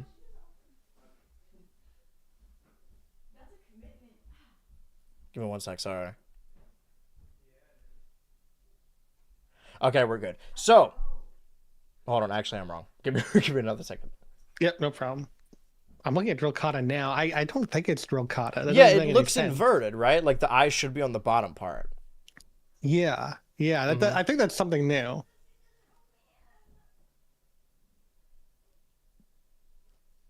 That has to be something new. Yeah. Anyway, I was going to say that there's one other famous drill-based Kirby enemy, and it is not that. And his name is Digguh, and it's not that one. I wanted to get that out of the way as well. I think these are new enemies altogether for Kirby Air Riders. So I think I can bump that back down because the rest we could place from other games. Well, the drill was just introduced in Lost World, so. Oh, okay. But there's other enemies, like, maybe I'm wrong, but when I looked it up, there were like, oh, you can get it from the Drillcata or the Digga, that if you like copy them. Is like a spin-off, so I think is like a different kind of sort of way it works. Maybe there's like a dig ability, but also Flash is an ability that's been in a previous game. I believe so.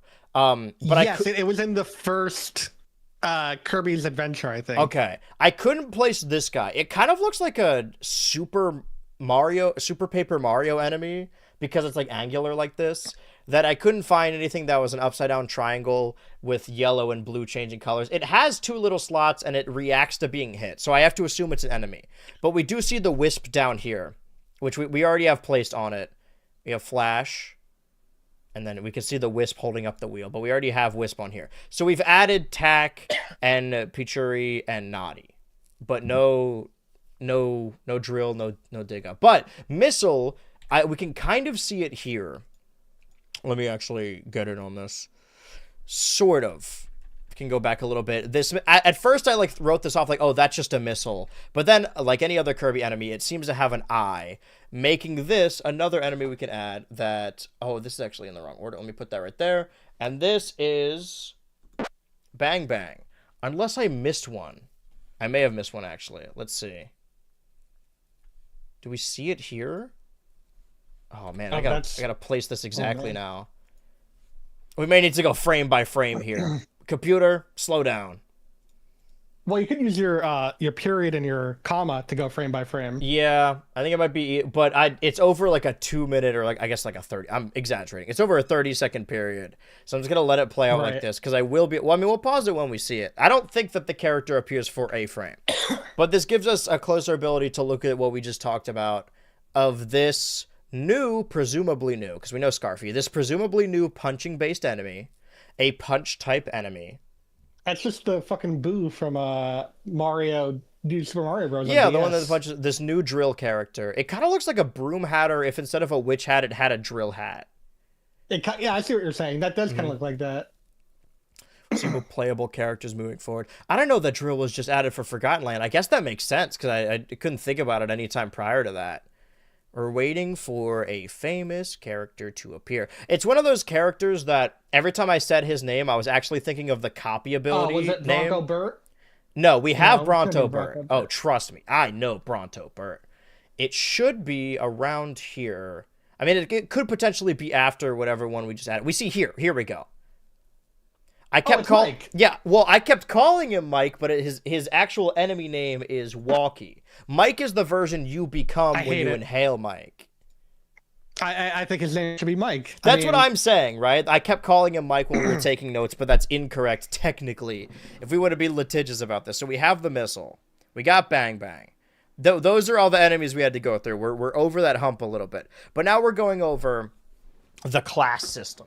And by that, I mean, it'll be a global wind power, which I didn't quite grasp this. So maybe it is like, I was going to say, is this like global smash power, or did I misunderstand? But the fact that I misunderstood probably means it is like global smash power. That is confusing. The idea is that the number you have is the amount of people that are under you, right? Yes. Yeah. Yes. I'm not saying this to be like, oh, this game should be easier or complaining about difficulty. I like to think I'm okay at Smash Bros, right? And maybe I'm showing my hand here. But I hated getting things into Elite Smash because you would win a match and it would go up by a couple points. And then you would lose a match and it would go down by substantially more, which kind of incentivizes you not to play anymore. Like, once they're in Elite Smash, it's kind of like you shouldn't play anymore. So I think this is the order they go in class-wise, right? You start at it's a strange order, albeit if this is the order. This is a weird order, yeah. Yeah, of orange, red, violet. I mean, it could just go in rainbow order. We saw a lot of characters with red, so maybe it goes from red to blue. But I was saying this to someone, I don't remember. It's such a strange hill to die on. I think violet indigo or indigo violet, so dumb. It's purple, man. When I watched Mickey Mouse Clubhouse as a kid, the song was red, orange, yellow, green, blue, purple. What's with this new... this mental illness? Why are there 7 colors now where there should be 6? It's based on the Amazing World of Gumball song. Oh, maybe if I was born a little bit later, I would have grown up with that.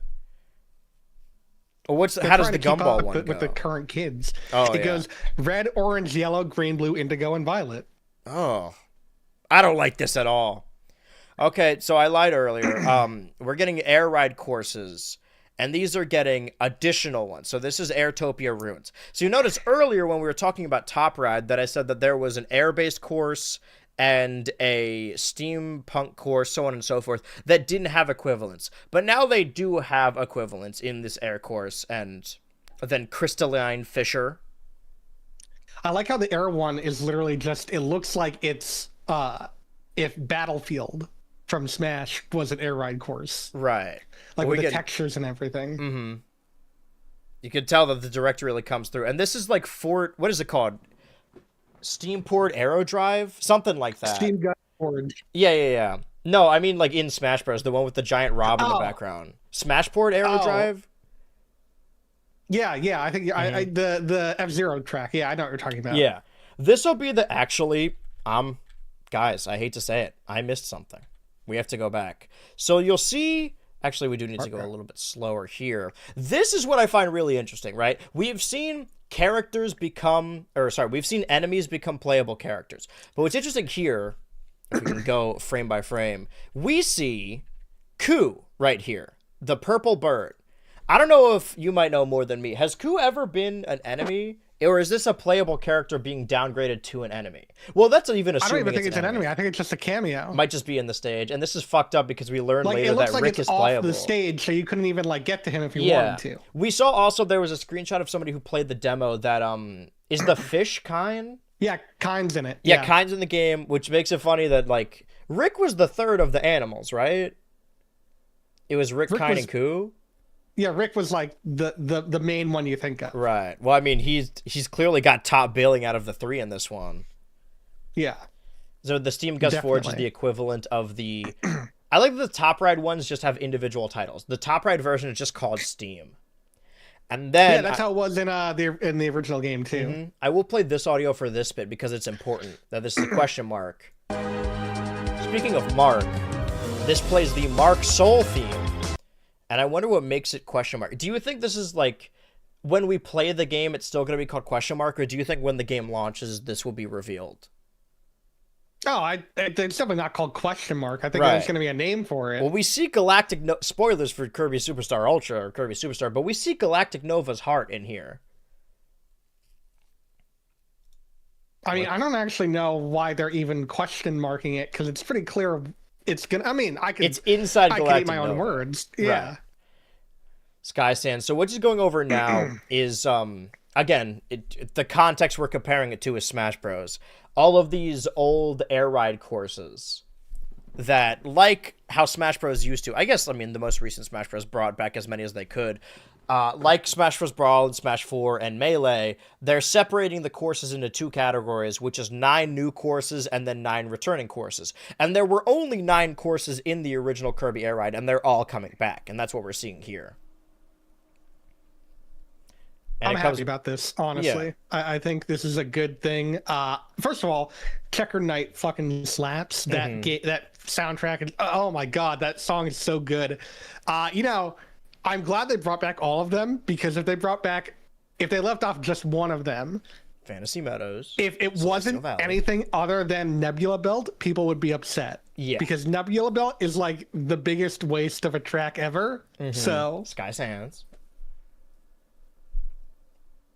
But I'm glad they have the little design flourishes. I also saw, it might be in the little trailer later, Frozen Hillside. I saw someone pointing out that there were hieroglyphics that looked like Void Termina, like the mask that Void Termina uses. Magma flows. I like that 2-week period of Dan 2 Ultra, where we went over the Kirby Air Riders Direct, and then the one after we just went over Kirby lore. I did my best to explain it, Beanstalk Park, to the best that I could understand it. I can understand it.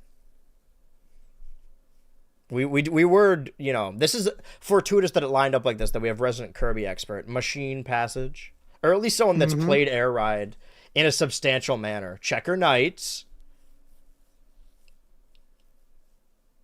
So wait, was this bit before, right? Or maybe this is like a Rainbow Road situation. This is what I know of Checker Knight.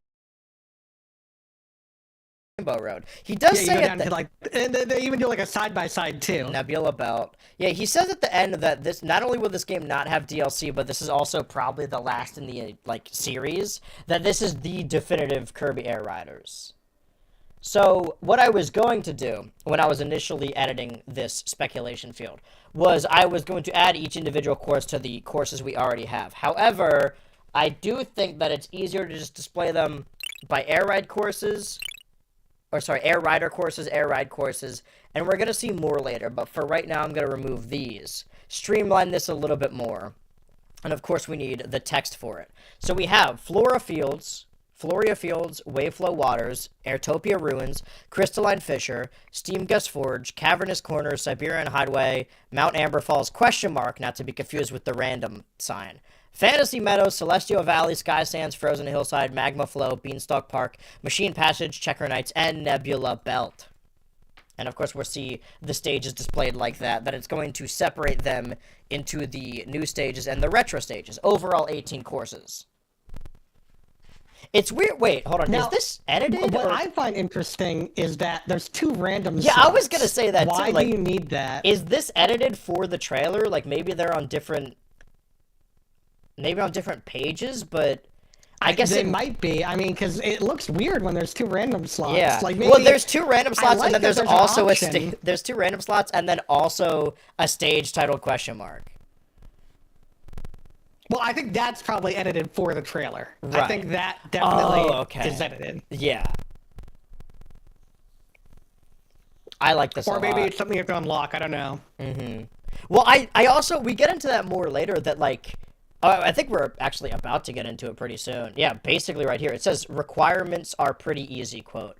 I felt kind of, I don't know, it wasn't like a scam or anything, but I felt a little disappointed with the unlocks of Smash Ultimate, right? I thought it was fun to unlock all the characters, right? I actually really like that. And I know some people feel very strongly that they want to play all the characters on day 1 so they can go online. But I like when a game has really specific unlocks. And I like that in this game, you start with all the Air Riders courses, and then have to unlock the retro Air Ride courses. Also, we see the gray hooded punchy character again right here. And we also see the icon above it that we know that we get the punching or the fighter copy ability from it. I like that you seemingly have to unlock machines and unlock riders and unlock courses. I think that's fun. Especially if there's like win conditions. Mm-hmm. I think it helps a lot. Again, like with the whole being able to do it single player thing. I think that helps. Mm-hmm. I want to see if we maybe see it here. Little design flourishes. Well, these are what I was talking about, that these are, that the pickup items are not the inhale items. These are separate categories. I didn't notice this before. I'm actually covering it.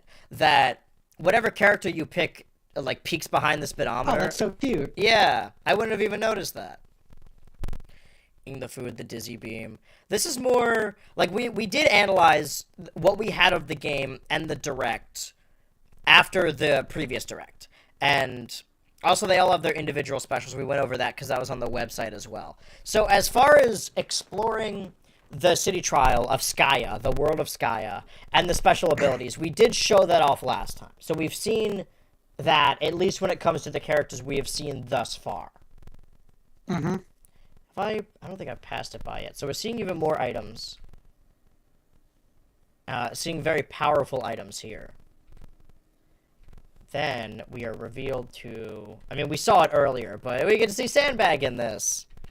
Woo! He's been ostensibly grandfathered into the Kirby series. I mean... Is he blushing? He always does. Whenever he's hit, he always does some freak shit like that. Or he's just sad. I hope that it does get grandfathered into the Kirby series moving forward. Because, you know, Air Riders is just soft Smash Bros. Bunch of soft. So I don't have it on the list of enemies because we don't know how that lines up. But, and for someone who is, because I'm familiar with Air Ride, I'm familiar with the context of the Nintendo games. But if someone's seeing this for the first time and have never played Air Ride and they only played Smash Bros. And they're seeing this, they're going to think the ties are even deeper. So these 3, yeah, he says it recognized from Smash Bros. That obviously in the original Air Ride you collect these 3 and then you form the Dragoon machine. This is also, I didn't list it on the machines of the guide because they are time-based. You only have them for a limited amount of time. But it's interesting that it classifies this as a legendary machine. Like, this is going to be more of a thing. And there's specific dialogue or specific word choices that we'll get into after we've shown off the new characters. But of the new machines, it makes sense that one is exploration-based and one is combat-based and just destruction-based. But it's strange that they only showed off 2. Do you think there's going to be more in the game, or do you think it is just these 2? These are the 2 that were in the original. Oh, I didn't know the Hydra was in the original. Oh, yeah, it was. It was. Okay. They both were. Okay, I'm showing my ignorance and my Smash bias then. I think, well, you know, it's harder to come across the Hydra than it was to come across the other one. And that's why a lot of people didn't know about it. But I think they did that purposefully to only show off those 2. I can't imagine that there isn't going to be another one. There has to be at least one more. Like, we never speak in halves. You never know. There isn't. I like this too. Like I said, I want to get a bunch of people together to like play with like a squad of like 8 or something. This would be fun too. Also, he goes out his way to say here like, hey, you know, on 2 teams you have a 50% chance of winning. I appreciate him explaining that. But you do share the Dragoon items, and they also have the little Smash Bros. Design flourish where it has the outline of what team you're on. But I think getting a squad of 8 people together would be really fun. It would be able to pull it off maybe one day and then never again. But he explains, or rather confirms here, that the final stadium of specifically City Trial Mode maxes out at 8 players. So it splits the teams in 2. It does 2 4v4s, and then I think it prioritizes the highest score point. And we have more of these later. This was another thing that I was going to litigiously screenshot. But a lot of the game modes, we'll actually see them on a select screen later, and a lot of them are versions of the same thing. Like, there's Beam Laser 1 and Beam Laser 2, like, avoiding the lasers. And this is another area that wasn't shown off in the first Air Riders Direct, but I think it was playable at the Tokyo Game Show, if I'm remembering correctly. And this is even more stuff, like, around the overworld that people showed off in their gameplay, and also we could see in the distance of the Direct, right? The interior of the cave, even the upcoming marooned ship, which I think, yeah, the marooned ship. A lot of this is fun. Looking at it now, maybe it'll be different when you're running around it, especially when there's a timer going, but the map does seem kind of small. Now, this is interesting. The Mysterious Dimension. I didn't place this anywhere previously. I assume that it's like one of those events that shows up while you're playing, like the exclamation mark, like, oh, stuff's falling from the sky. Because this is underneath the map. Maybe there's like, oh, a mysterious portal has opened. But as far as the Mysterious Dimension goes, I do not know. And now we see even more riders. And I think... Okay, maybe it's not here, but it's after. We see Tyranza. I'm going to meticulously add these every time. So let's get the rider option. I guess I should have compared this to the Star Allies. But, oh, we'll wait until we get to the end. A clever arachnid with tight controls. Web and sling around corners for extra burst of speed. How do you feel about Tyranza? I like Tyranza. You know, I think he's definitely the weaker of the 3DS people they brought in. Like, they knew what they were doing having Susie first. I mean, I appreciate the completion. I do too. I do too. I just also, it looks like there's something going on with the YouTube audio. Oh, yeah. Well, let me see how it is on Twitch right now. Because that'll be fixed in the VOD. Okay. Oh, okay. The VOD will be fine. Well, actually, you're right. I should check just to see. Hello? Wait, your vocal audio is we sound like we're on, like, helium. Oh, yeah, it does that for some reason. I think you just have to refresh. But I appreciate the concern. This, in the Direct, is what I was talking about earlier. If you attract your if you will drive your attention over towards this Direct, this running and jumping animation of Lololo and Lalala, that's just the Ice Climbers. That's Ice Climbers, yeah. Yeah. I mean, no doubt. DeRoach. Okay, this is the one I was the most hyped for. Squeak Squad was my first Kirby game, like, full on. So... Seeing all the people like be like, oh, Squeak Squad is like the lower tier Kirby games. I'm like, shut up. Yeah. Squeak Squad is peak. When you Squad. started Kirby, did you like? Because for me, you know how people like they see Shadow the Hedgehog for the first time in Sonic Adventure and they're like, "Whoa, this is the coolest design ever." That's how I felt about seeing Meta Knight in Brawl. And I played Brawl like I had played Pokemon and Mario, but prior to Brawl, like I didn't like it was Link from Brawl and Samus from Brawl. I didn't know any other games, but I specifically went out to get Kirby Superstar Ultra for the DS because I thought those characters were so cool in Super Smash Bros. Did you start with Kirby, or did you also like get into Kirby through Smash Bros? So I'm trying to remember if Squeak Squad was before or after Brawl. Well, that was a Game Boy Advance game, so I imagine it had to be before. No, Squeak Squad was DS. Oh, okay.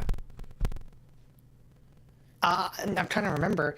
I know I got Kirby Air Riders at the same time I got Melee. Okay. I got them at like the exact same time. Okay, so you started with when Melee I was a kid. then. I don't remember. No, I started with the original.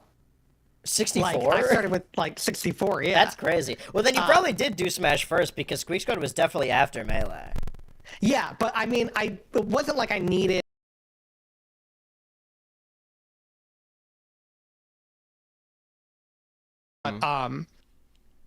Squeak Squad was my first mainline Kirby game, and it's so hard to remember if I got Squeak Squad or Brawl first because Brawl was 2008, right, or 2009? Yes. It was very early 2008. I think it was January. Oh, this is gonna kill me now. I gotta remember when, because I got that like right at launch, and I have to remember when Squeak Squad came out.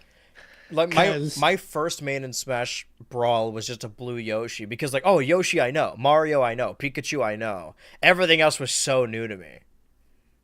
Oh, I definitely played Squeak Squad first then because Squeak Squad was 2006. Okay. Yeah.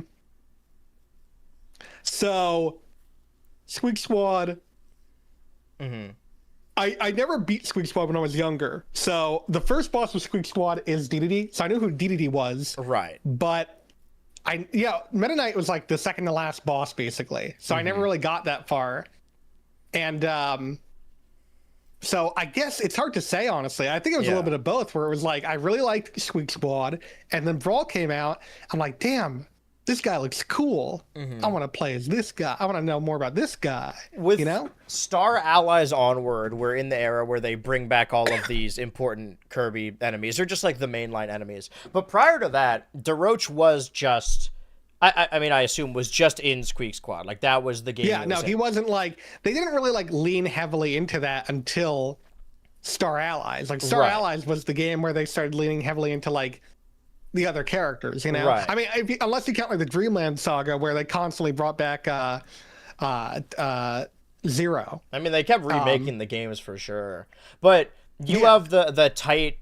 You're tight with DeRoach, you know, DeRoach. And, yeah, DeRoach is awesome. Yeah, whereas my favorite, the one I was most excited about, the one where I rolled over and woke my wife up, I woke up my pregnant wife and said, you have to see this. My first game after playing Super Smash Bros. Brawl was Kirby Superstar Ultra, which has a focus, also where I stole the Ultra name from, fun fact.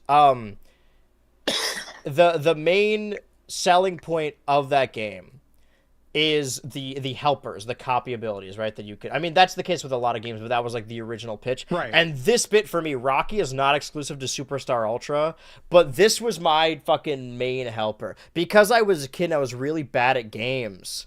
Like, just being able to turn into stone and then... yeah, you could just not take any damage while fighting the bosses. Also, circling back a little bit, he says, these will be the last ones we'll show you. Yeah, so I assume that means more are coming. Yeah. Well, we know. Yeah, there's no DLC. So my instinct is we're definitely gonna get one Air Ride exclusive character. Yeah. I think that's a given. In regards to other characters, I'm gonna be real. I don't think anyone from Star Allies is coming in. I'm sorry for all the Mage Sister fans. Well, the thing about Star Allies is if we're looking at the, what are they called? The Star Friends or the Heart Friends or something, that's like a good barometer for what is an important Kirby character, right? We have Susie, we have Taranza, we have I Magolor. think that's why people were so like, well, where's Adeline? Where's Ribbon? Like, I think that's why people were like very confused. And I will say that's probably the biggest glaring omission right now. That and like maybe Elephant or Elflin or whatever his name is, but from Forgotten Land, yeah. But we'll see if he's even in this. I want to ask I don't you know if he's in it. A Kirby lore question. Here it says Rick is a heavy hamster-y animal friend. Is he not a hamster? He's like hamster-like? He's not a hamster. What is he? He's not a hamster. That is a good question that people are still trying to figure out. I like to think he's like a guy in a costume. That would be very funny. My very theory. Screwed up in a way. That Rick is a guy in there. Because he doesn't... I don't know if I've seen him blink. Well, Rick is the one... Well, he does sleep. Scarfy. Well, Rick was the one that, like, completely blew up online out of all the characters. After, you mean, like... One, and I get it. Yeah. I get it, because Rick is great. I love Rick. Well, it happened with Starman in the last direct that people were like, holy shit, Starman. So I'm glad that they have characters like that. Also, Scarfy has a stance change. When it gets mad, it gets fast. Well, that makes sense, because, Scarfy is, like, one of the biggest motherfuckers in these games. Yeah. They're pieces of shit. But I think it's interesting that, like, he's still got a little bit of Smash in him. That this is like the Brawl era of Smash, where once you see Scarfy in 3D in like Forgotten Land or Return to Dreamland, he's scary, but it's also like still cartoony. This one is horrifying. This is genuinely menacing. It's like hyper really. He's got scales. That being said, I do like all the new renders, especially Mark's. So that's my other secondary. Like aside from Rocky, I said Superstar Ultra is my favorite. So obviously, like Mark's is my favorite dream friend or star friend or something. And I love specifically in this hilarious that whenever Sakurai covers Mark's, that he's got his fucked up eyes. They look in like opposite directions. Whereas whenever we see him anywhere else, it's like that where he's looking forward. He's got the prey eyes. And we're seeing all their special attacks here. And we're just generic Waddle Doo. So this is going to tie back to... Oh, is it Waddle Dee? Oh, my mistake. Yeah, we have playable Waddle Doo. We have Waddle Doo, too. Right. This ties back to what I was saying earlier, that we have seen the enemies and seen the playable characters. But now we have both Waddle Dee as a rider and as a enemy, so we can get rid of the previous Waddle Dee skin, I presume, and that one covers that now because we've seen them spawn in the wild. Or maybe this is a different Waddle Dee, like how Bandana Waddle Dee is a different Waddle Dee. Who knows? Actually, like is this now? Are we leaning to racism now? Yeah, I mean we're a podcast, you might as well, right? Yeah, that's the Twitch meta about these days. So this is the part that also took me aback, is that I honestly didn't think we were going to get any more machines. This is the thing we have the most of. So the Transform Star. Well, I mean, it'll explain. Actually, let me add this real quick. I have the Transform Star somewhere around here. It should be up this way. And Transform Star. And it has we have a stance change character and now a stance change machine. We got to put Scarfy on the Transform Star. Looks so much like Xenoblade, by the way. And I know Xenoblade like takes after other mecha, so I guess it's fair. But see, this seems like this is gonna change like the meta of the game, because like this is gonna change like speed running and everything. It's gonna be wild. Well, they'll show it off later too, and I kind of like this. I love a game that has a long checklist of completion. That you have like the ghost abilities, or sorry, the ghost times, like for how fast you complete a course. Right. But it does it for each individual machine. I really like that. That's crazy. Yeah, so you can on the speedrun forums now you can compare all of you have to separate them all by the different machines. Although I will say it's interesting there's no online leaderboard. Popstar. Yeah, I hope the online is better than Smash. At least a little bit. Well, I can imagine like if it's City Trial and there's like a lot of like explosions, it might like get a little bad. But if it's like an air ride and it gets bad, like then I'm a little worried. Which is a fair worry to have. I think like as much as I am excited for this, because I love Kirby. I'm not a Kirby fan. But we got a wheelie scooter. I like that it kind of just looks like a moped. But he's still a guy. Well, that's the thing with the wheelies. Well, I mean, I think people people were looking forward to it from the original, so I'm glad they brought it back. Oh, like, yeah, I mean, the original Air Ride has been like a cult classic since the beginning, so I'm stoked that, like, no smoke to the original Air Ride, but there's like a more, not more playable, but a more palatable one, if that makes sense, without losing what made Air Ride Right, tank. right. But obviously we know, I mean, we talked about his YouTube channel, right, the presentation of it all, that the final video Sakurai made on his YouTube channel, he announced that, like, oh, there was a game that I started the design spec from 2021 or 2022, and we have to presume it's this game, right, because this is the most complete. And 2021, late 2021, was when we get the final Smash Bros. DLC fighter, which was, oh, this is, by the way, this is what I was talking about earlier. I was about to say, like, the wheelie has an eye. It says, what, sorry, let me read this exactly. When the machine is destroyed, though it makes a sound that's similar to a whale. Yeah, that's not fucked up at all. After all, the machines have personalities. And then we learn later in, like, the story mode that they're, like, you know, looking their own way for a reason. And of course, if we follow Kirby lore, sentient machines is nothing new. Right. And Susie has nothing to say about this. But this is going over. I saw people complaining about this. Like, oh, man, we're dedicating 20 minutes to, like, options and voices. But I think this is why I like these Sakurai directs, because he cares so much about the little details of games. And in an hour-long direct, I don't mind this. You know, yeah, I mean, like, what are they really not talking about at this point? Like, let him have his fun, you know? And I enjoy these accessibility options. Yeah, there's other, like, strange accessibility options later, but as far as this goes, like, I'll give him that it did make me more excited for the game. Like, the fact that, you know, that's the purpose of Dan 2 Ultra, is to, and that was the original design of Dan 2 Ultra, is to analyze these games before they come out. And this game isn't even out yet. I gotta tell you, I don't give a shit about Hyrule Warriors. However, I think they announced within this week that you get bonus weapons if you have save data for Tears of the Kingdom and the original, not the original, but the previous Hyrule Warriors game, Age of Calamity. If you have those, if save files for them on your Switch, then you can unlock weapons. And I have played Tears of the Kingdom. I haven't played Age of Calamity. So maybe on that Thursday, I'll do like a double feature where I'll do the first half Age of Calamity and then second half Age of Imprisonment. So that way I can get those items that I don't care about. I need an excuse to play Age of Calamity.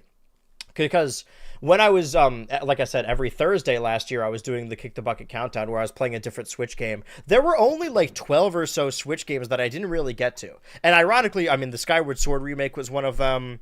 Age of Calamity was one of them. So what we're seeing here is the ghost modes that we were referring to. And I think he's going to show it off here in a menu as he's going through. Also, we're seeing better looks at these courses, but none of these are new courses. We are seeing the ones that have already been seen in our guide here, and we'll fill it out a little bit more. But where we are right now, yeah, we're going through these, and then I want to show off and there's no new enemies here either. Yeah, there are individual times for each machine. And we see all the machines lifted here. Actually, there might be some missing, but maybe it just means you haven't completed it yet. So not only there are different times for each course, for each star, and this is some shit that I would do. Like, I would want to, like, it's like playing classic mode with every character in Smash. I would want to do every course with every character, with every star, or every machine. Granted, I don't think it separates them by character, even though they do have different weights, which is the purpose of separating the machines. Talking about global records.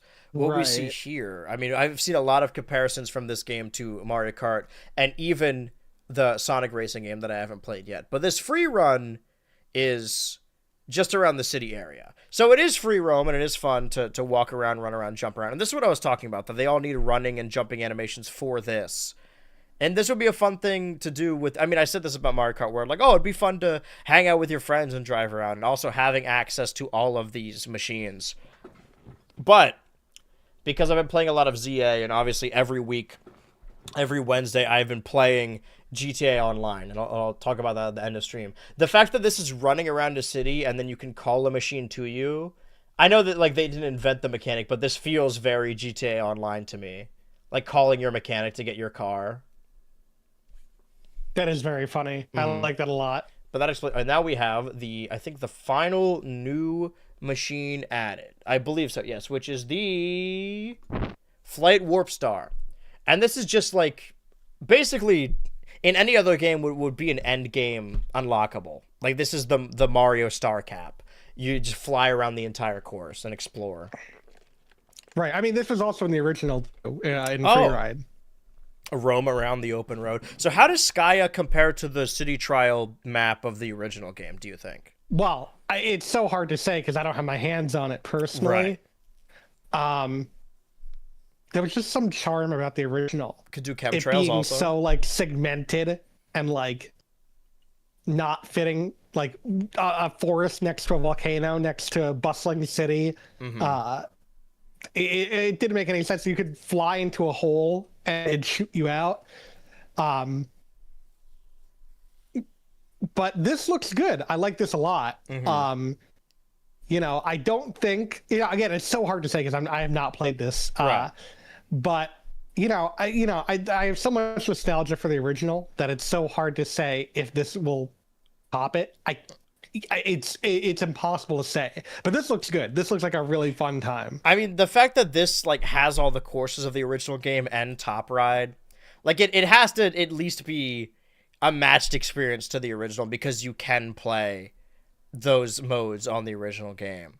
And we're seeing these are the city field events we saw last time, and we listed some of them off, but some of these are new, like the UFO one is new.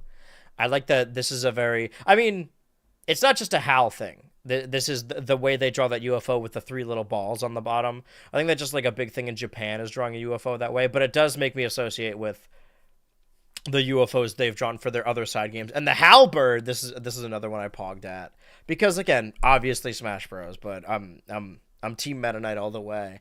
The fact that the Halberd shows up, it's cool. I like it. Kirby fan service done right. Separate the City Trial is a mode for stadiums where you can choose the stadiums. Okay, so this is what I wanted to show on here. And again, like there's different beam gauntlets. I can now add this. I was going to add these individually, but I didn't want to. I hope it still reads as such, having the different courses here.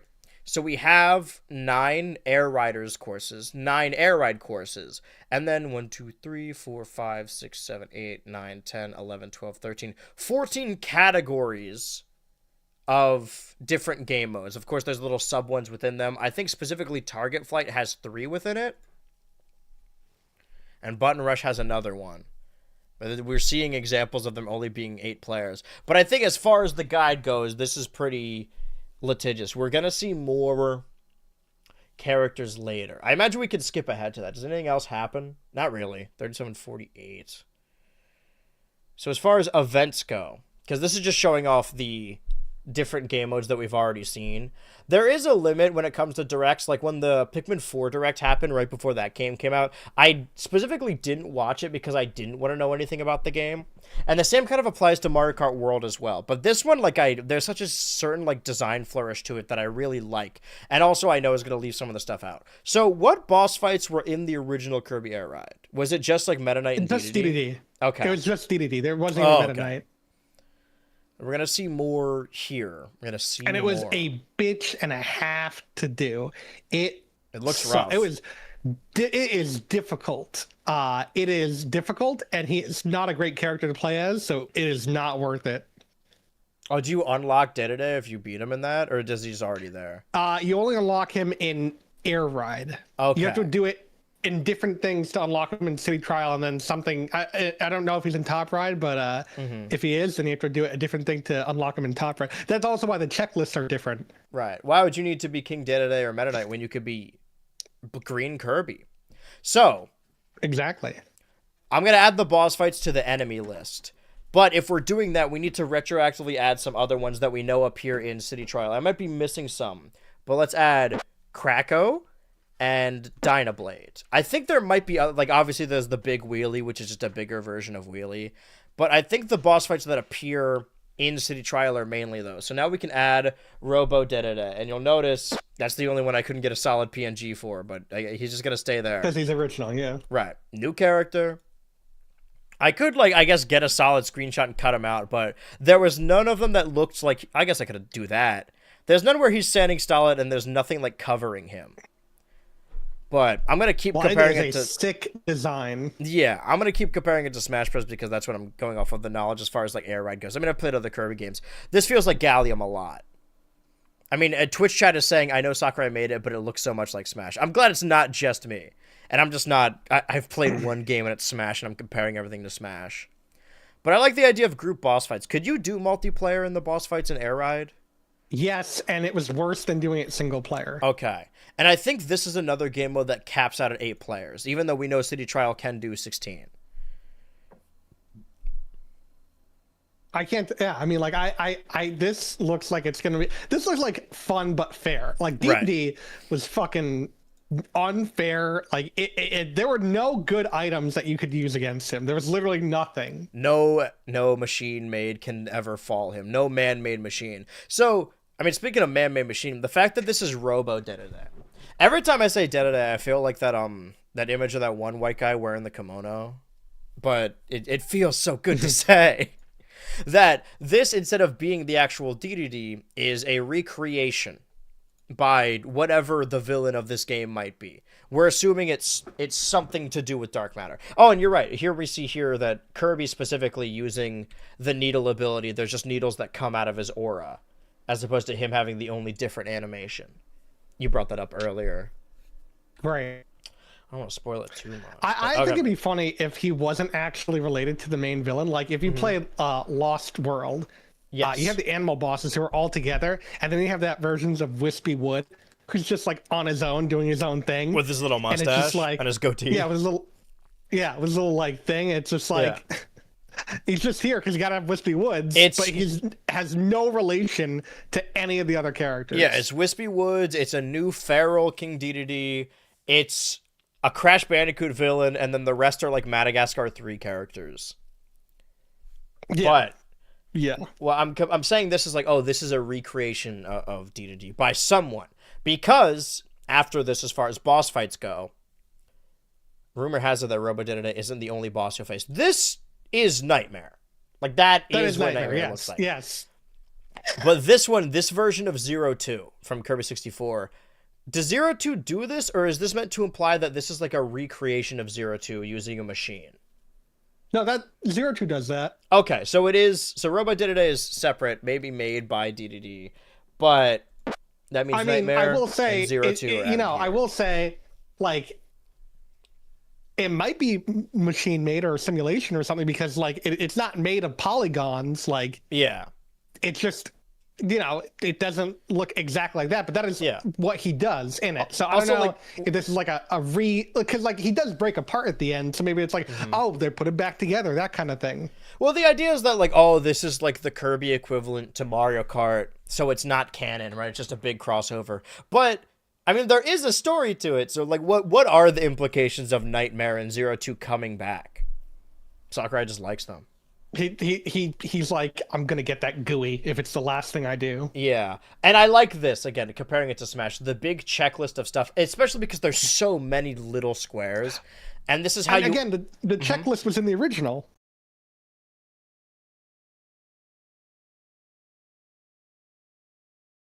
I keep wanting to say carts. Unlock machines, unlock courses. I'm just saying I really like a game that has unlocks in it, that you need to keep playing it to get everything. And then they have a category for specifically online-based ones. So it's Top Ride, City Trial, Road Trip, Air Ride, Top Ride, City Trial, Road Trip, and Online.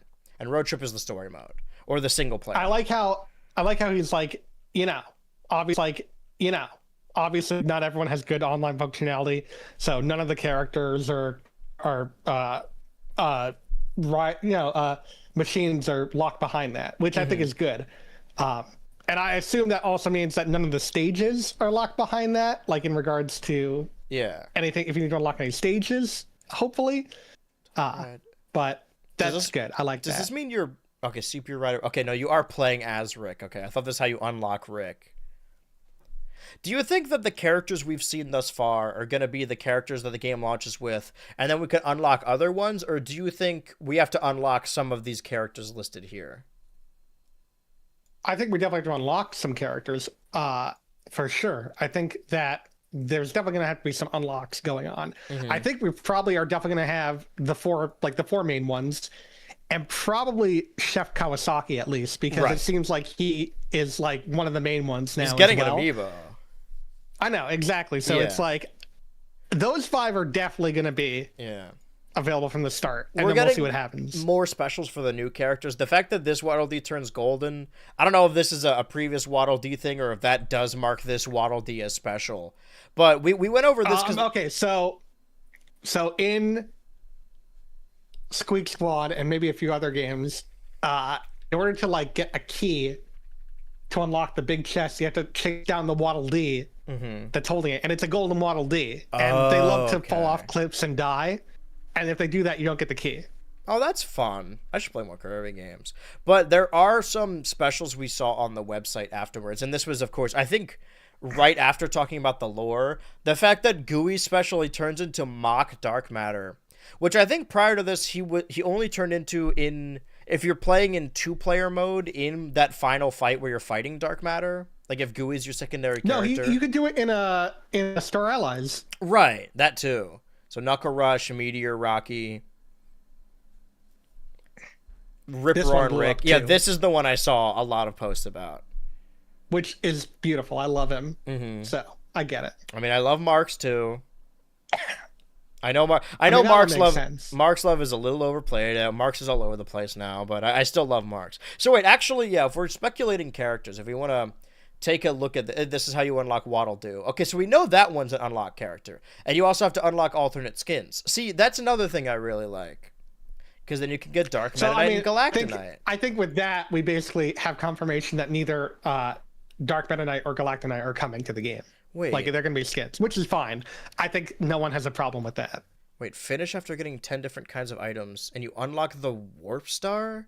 Maybe this just means you can customize this, but you could also still race with it. Because it seems strange to unlock the Warp Star. Yeah. And this is the part that seems really cool. The different customizations. I love this. But while this is going on, like we have Kirby, Taranza, King Dedede, Meta Knight, Lolo, and Lalala, DeRoach, Bandana Waddle Dee, Waddle Doo, Rocky, Chef Kawasaki, Rick, Knuckle Joe, Gooey, Scarfy, Cappy, Marks, Starman, Waddle Dee, Magalore, Susie. So what are the rest of the are there any other star? You're saying Adeline and then like the 3... Adeline and Ribbon was like the big one. And the 3 Mage Sisters, right? If we count those. And Dark Meta Knight too. Okay. But Dark Meta Knight is already deconfirmed. Yeah. So I think Adeline and Ribbon would be like the biggest miss, right. Definitely. If they don't include them. Like, it'd be very strange not to. Mm-hmm. Is there anyone else you would like to see that isn't like a traditional character? People keep saying Prince Fluff, but I can't imagine what he would look like. I think that would not translate well. Yeah, unless they do the whole Yarn Yoshi thing and make him thicker. Yeah, but you can customize with the paint. I think people are gonna just dedicate so many hours to doing this. I didn't, because I was so focused on beating Bonanza before people spoiled me. I didn't get a lot of the sculpting mode, but I also didn't see a whole lot of it after launch. But I like this that you could just you can make them more sentient, you can make them mechs, you could add the keychain, the bubbles, the everything. My dream pick would probably be Mr. Bright and Mr. Shine, but they kind of already deconfirmed that with computer virus. Yeah, we got to get Wham Bam Rock in there, just the hands. Yeah, just the hands. Who else? I saw people confused about this. The machine market, but it is just kind of like the in Smash Bros. When you could post your Mii costume, your creation, that you can create a customized machine. And then this is actually closer to the 2K community creations. And then you could put it online. And you can use in-game currency that you earn by playing the game to buy them. But the person who posted the machine doesn't get those miles. They just go into the void. Now, did Nintendo cause the collapse of the CS2 market? I'm not going to say no. Right. It was an inside job. It was an inside job. Kirby did it. This is another thing we saw earlier, too. There was a little option below. In the previous direct or the previous footage, there was a little option that had an X next to a hat. So we assumed that there would be a character customization aspect. So there's alternate skins, and you could put hats on them. It seems like it's mostly hats, to be honest. I like that when Marks puts on a different hat, he gets rid of his Jester hat. Which makes sense, but I just never thought about that. Onigiri Meta Knight. I can't take his ass anywhere. He's crazy. That one I love. Sunglasses Starman, or just the sunglasses in general? No, Sunglasses Starman just looks so good. The sunglasses gonna look on Waddle Doo? Yeah, I'd just be over top it. I think that'd be funny to show off. Suzy Q. So wait. So my question is, does Lalala get affected by the cosmetics? It doesn't seem like it, because Lalala already has. Yeah, you're right. Already has a ribbon. I hope if we see more. Okay, damn, bunny is that ears. Sexism? Patented bunny ears. Well, she's not a real person. They're kind of some like connected homunculus. Yeah, I'm trying to see if we like see one, and then of course the copy ability hats. I mean, there's a ton of combinations. Like outside of merch, like you have alternate skins, you have wearing hats, and then each character can also have a different copy ability. There's a lot more customization here. I will say DeRoach without his DeRoach hat is very cursed, and I do not like it. It's just like some other rat or something. Yeah, this is where we learn about Miles, that we do just earn by playing the game. Like, it's not winning or losing. I don't know if you get more by you win, or you don't get more by winning. I think you just get them if you play. It incentivizes you to play the game, which I already had incentive to play it with all the unlockables. But the Miles, I imagine the idea, because you could also use the Miles to buy stuff to customize your card and customize your character. I imagine the idea is that, unlike in Smash Bros, if you wanted to download a Mii fighter that you didn't have the DLC costume, you couldn't get it. But I imagine with this, if you buy a cart that's customized with customizations that you don't have, you could still buy it using Miles in the marketplace. Now, do you understand the gummy situation? This gummy situation. I mean, they're like dog tags, right? Well, kind of, but you don't do anything with them. Yeah, it is Smash tags. You don't do anything with them. Excuse me. Oh. You can put them in a room. You can hit them with a sword. That's two different things. You could throw them around. You could crane game. Well, my thing is, like, there's only so many. The idea is like, oh, you can get your opponent's cart, but you can't. You just get a gummy version of the default version of that machine. And I would skip past this. I would say that the gummies aren't important at all, but unfortunately it is. This seems like something that you would be able to use the mouse for, but there's also, like, the way it's moving seems like it's a controller. I mean, it's fun, I guess. But we were about to see, I think it is about to come up right now. It's something you have to constantly pay attention to, but I hope you aim to become a gummillionaire. I want to be a gummillionaire. Interesting. Intrigue. We're seeing different gummies, and we're seeing the equivalents of the Wing Star, which we've seen, the Warp Star, which we've seen, the Slick Star, which we've seen, the Wheelie Bike, which we've seen, the Transform Star, which we've just now seen, the Dragoon, which we're familiar with, and this, question mark. Now, this is a machine that we haven't seen. That's just the Windfish from Zelda. It's nowhere on our guide. Well, what if it's like a Fatty Whale card? What if you could play as... What if you could just drive Fatty Whale? Fatty Whale, yeah. That's just Fatty Whale. Mm-hmm. It kind of looks like a jet as well. It kind of looks like the jet power-up, yeah. Kind of. So this is... I guess the paddock it showed earlier, but we now know, or we learned through this, that you can have your customized vehicles. Again, feels more and more like GTA.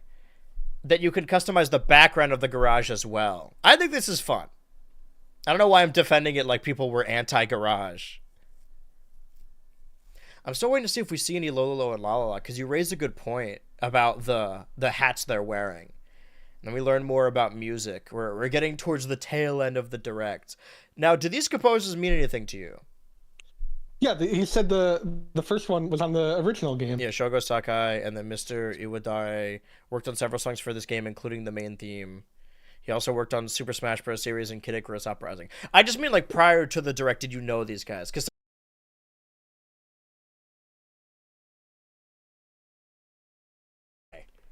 somebody brought this up before. You can't get these to 0, right? You can just put them as low goes and hope that you don't land on that song if you really hate it. I don't know. We haven't seen. That's the thing. It only goes to like. I guess we'll see. But I do like this because I think out of any, I know people have their favorites, right? But when it comes to like any series, I do not prefer, but like it's up. I think Kirby is like top 5 series for like music I would listen to on its own. Well, someone did say that there was an option to turn off music, which is like very new for Nintendo. An ambient Air Riders mode. Honestly, and they're saying here the alternate versions.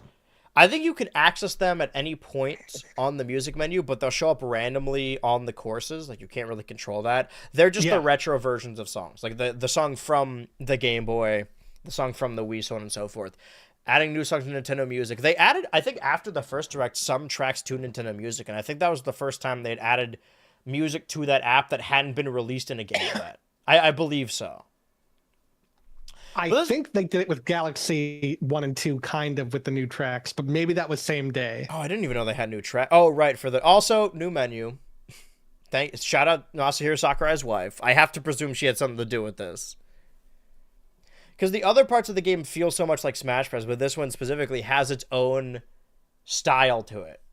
They're just sort of playing with toys. I mean, the original Smash Bros. Was just toys. Yeah, so. I like that he points this out, too, because we said this in the previous Direct. There's no way, in the previous episode of Dan2 Ultra, where we analyzed the Direct, there's no way he saw it. Somebody else must have seen it.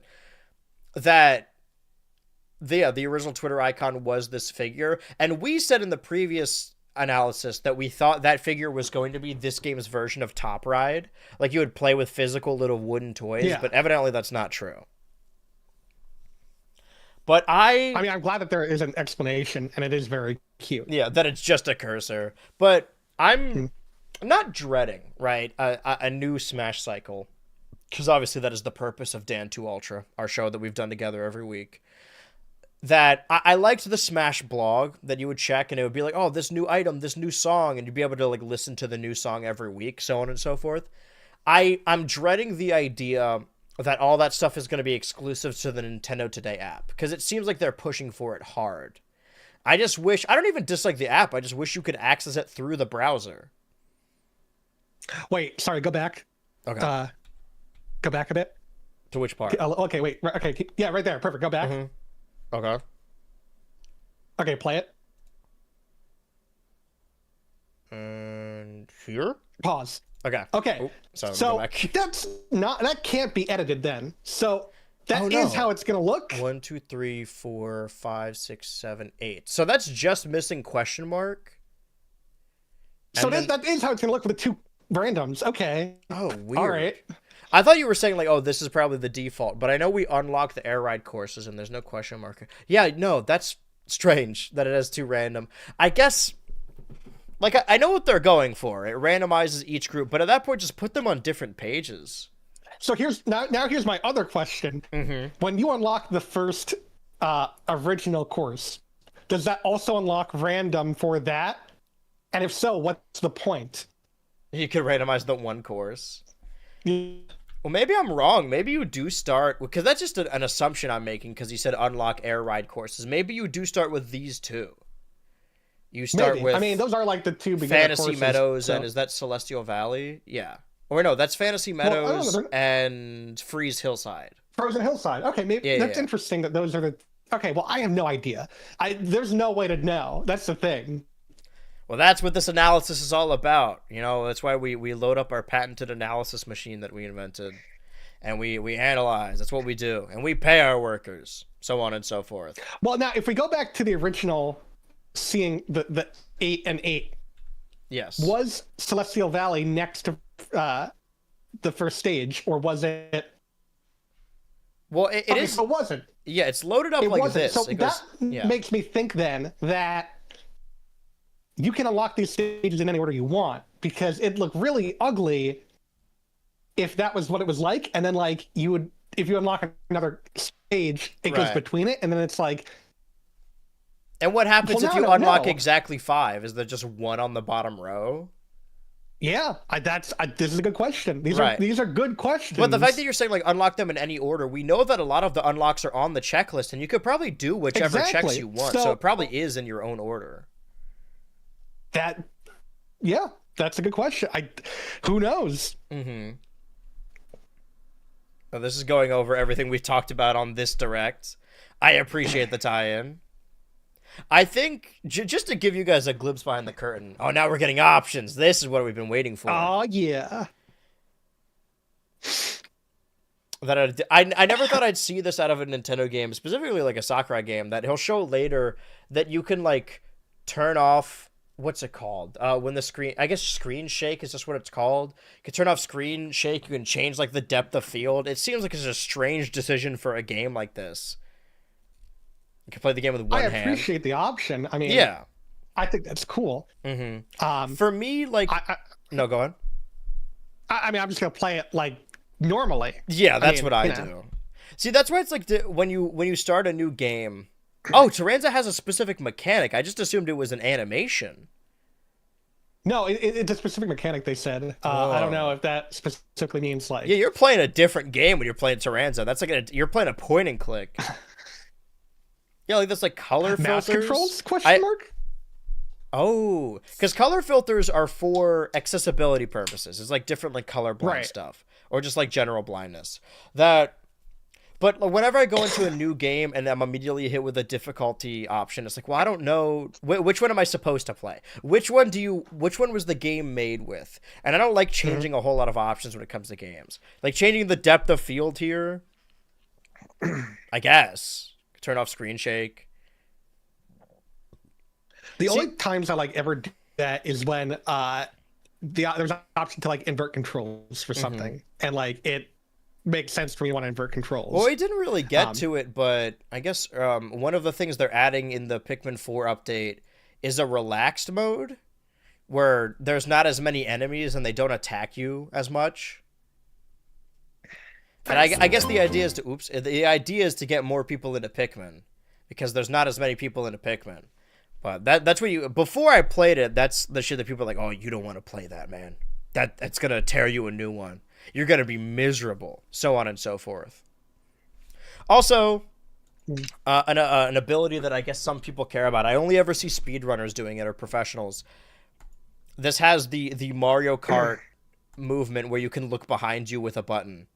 It's a lot slower, but you ever see that where you see people hitting clips on Twitter and they're like spamming the look behind button? Yes. What does that do? I have no idea. So we knew going into this, because it was announced in not the Kirby Air Riders Direct, but the Nintendo Direct, the September Direct that happened between them. We saw these. We saw the Kirby and Bandana D amiibo that have the little stop and swap, the Skylanders swap force, and then you could put them in different ships. And I'm gonna get them anyway, right? Because I got the Donkey Kong and Pauline one at launch. I got all the Street Fighter ones, because I has never been an amiibo guy. Nor when I had the Switch was I getting every exclusive. But I think now that I'm a streamer and I play the Switch 2 a lot, it gives me an excuse to get the amiibo and the Switch 2 games, like all the exclusives, even if they're just chilling by a campfire. Because like if I wanted to get all of the amiibo before that, I would need to, there's so many. But if I start now, then it might be a little easier. And I like this little design bit too, that whatever amiibo you use changes your cursor. But if I'm being honest, like, this is cool. Okay, so this is when we saw the Wingstar and Meta Knight. I think we saw at Gamescom, or it was like a statue next to Kirby on the Warp Star and Bandana D on the Wingstar. Yeah. So we assumed it was an amiibo. And now we're seeing for the first time Dedede on the Tank Star and Chef Kawasaki on, I think that's the Hop Star. The Hop Star, yes, correct. And I don't know if they say it in the Direct, but they have different release dates too, right? Yeah, so Kirby and Waddle Dee, or Bandana D, are coming out, I think, very soon, and then Meta Knight's coming out in like winter, January, February, and then DDD and Kawasaki are coming out later. Okay, we don't have a release dates for them yet? No. I'll pick up the DDD one at least, because I do like DDD, and also because Well, you'll see in a sec. Right. So we know that there's not going to be any DLC for this game. Do you think they're going to release more, or do you think these are the 5 amiibo? Amiibo? No, I don't think they're going to release any more amiibo. I was really hoping for a wheelie, but I guess why. I think this is going to be it for the amiibo. Because, I mean, they showed off these 5 for a specific reason in the beginning. Right.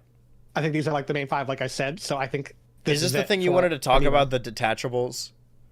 Yes, I think that's rad. Okay, you can also see here, the line is kind of on DDD's shoulder, but it's more noticeable under Kawasaki's arm because he doesn't have the sleeves.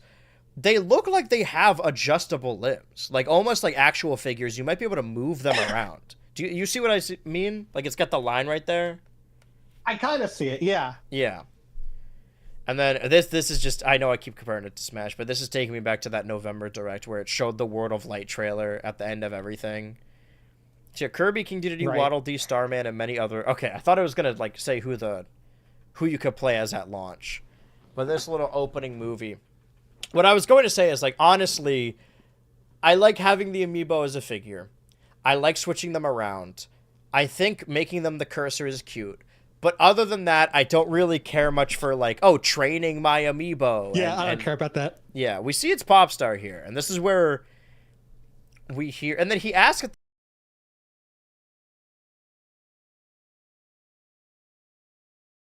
We're learning more and more that these things are that they're all choosing. Yeah, it's just partnering up. These guys are real, living, breathing things. Billions of Waddle Dees dead. Gooey's dead. That like they're choosing to all look off. So I was really hoping for a Meta Knight wheelie figure. Like I knew they wouldn't be together, but like the ability to swap them together. But I guess like what this is going for in this, I didn't even think about this. That like we see Dedede, or sorry, oh my god, we see Bandana Waddle Dee on the Wingstar, and then we see Meta Knight later on the, what's it called? We have it here. The Shadow Star.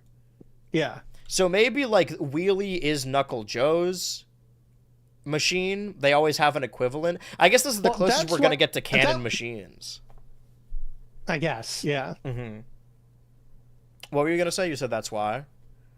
No, I was just saying, it seems weird because you think that'd be DDD's, but then I remember Rex Wheelie's a thing. So yeah. That's probably. Well, I hope they release Knuckle Joe amiibo just so I can get the wheel and then put Meta Knight on the wheel. I'm glad they're releasing them in waves so I don't have to buy 5 immediately because they're more expensive amiibo because they're like obviously they are bigger and articulate and you could switch them around. But if you want a combo that isn't already together, you got to get those 2 amiibo. And you get the thing that distracted me the most about this isn't even the fault of this. It's that the narrator is Todd Habercorn, and every time I hear his voice, I just think of Teru Teru from Danganronpa. Oh, I was gonna say, what would I know him from? Probably not a whole lot. Yeah, no, I mean, like, he was someone Fairy Tail, but I don't watch Fairy Tail. I've heard about it. I was saying this in our server of other creators and stuff. Actually, I won't say anything. Somebody was working on a cover for something, and I was saying that like in 2015 or like 2018 or whatever, the way I would hear about new like cartoon stuff in the community is if like the 3 people I watch would make a cover of it. Like I wasn't even watching Star Versus at the time, but then I would see people all making a cover of a song from it at the same time. Or like, oh, I guess new episode came out. And Fairy Tail is one of them. Like I saw people doing covers of metal cover of the opening in like 2017 and stuff. Closing. They got Rayman hidden in one of those crystals. I know it. I just know they do. But he heavily implies that the machines are sentient. Oh, and they also purple yellow chairs. Oh, yeah, we should look at the background. He calls this thing Zora. I want to see like where. Yeah, Zorah. Zora's wish acts as the fountain. Interesting choice of words. But yeah, we see crystals here. We see like a little halberd wing. Do you think Zora is the dark matter rider that we see throughout other trailers? I mean, I think it's like related. It's weird how like cryptic they're being. Mm-hmm. I get it, but like, it's weird that there's like no story for this story. Like they're not telling us what the story is. Right. I kind of like cool, that though. It's like, yeah, I kind of like it too, but it's like also, Are you gonna tell us who this guy is at all, or are we just not gonna find out till we play? Well, because like with Smash Bros, that shit's obviously gonna get leaked day one. And granted, it might happen with Kirby Air Riders as well, right? We've seen it happen with ZA, but Pokemon fans are just a different breed altogether. Go through those games very quickly. It's been very hard to avoid spoilers. I saw that Mega Starmie. I don't even know his name yet, but I'm glad that there's a lot of collectibles and secrets of Kirby Air Riders. However, if we're already talking about the previous game, he said that there's going to be no DLC for this game, and that this is probably, the definitive Kirby Air Riders. There won't be another one, and that he started work on this shortly after filming for the YouTube channel. So, I think if we follow a timeline, after Smash DLC, he started work on the YouTube channel for like a year, and then in his final YouTube video, he talked about his new design script or whatever they call it, the idea, the pitching of the game that came about in 2022. Even though he said that Nintendo came to him for the idea of Kirby Air Riders, like it wasn't his idea, that he put his all into this and is making it the definitive Air Ride game. So, and he said it took a lot of effort. We have to assume, I guess we don't have to assume anything, but a game's development on average nowadays takes about like 3 years, right? Maybe 2. Mm-hmm. So this game may be wrapped in like, I think 2024, or maybe even earlier, because I think this game is already done. I know we joke about them adding Top Red between directs, but for them to show this much off, I think it had to already been done. Because this is what they showed off in the first direct, right? The first Switch 2 direct. This ended the direct where he punched the star and then it woke up and became a machine. So if he was working on something else, what I'm getting at, right? My notes just say, does this mean ? What do you think about Smash Bros. For the Switch 2? What do I think about the idea of it, or what do I think it's going to be? What do you think it's going to be?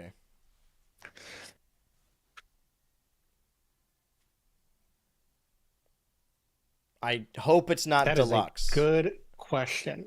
I was going to say it might be deluxe. But my thing is, like, you could already play Smash Ultimate on the Switch 2. And I guess you could do a Switch 2 edition where you, like, add more stuff. Yeah, I know, but like, but then like, what? That's the other thing, is that if you're doing a Switch 2 edition, what is it exactly that you can do on the Switch 2 that you cannot do on the Switch 1 that is worthy of making a deluxe edition?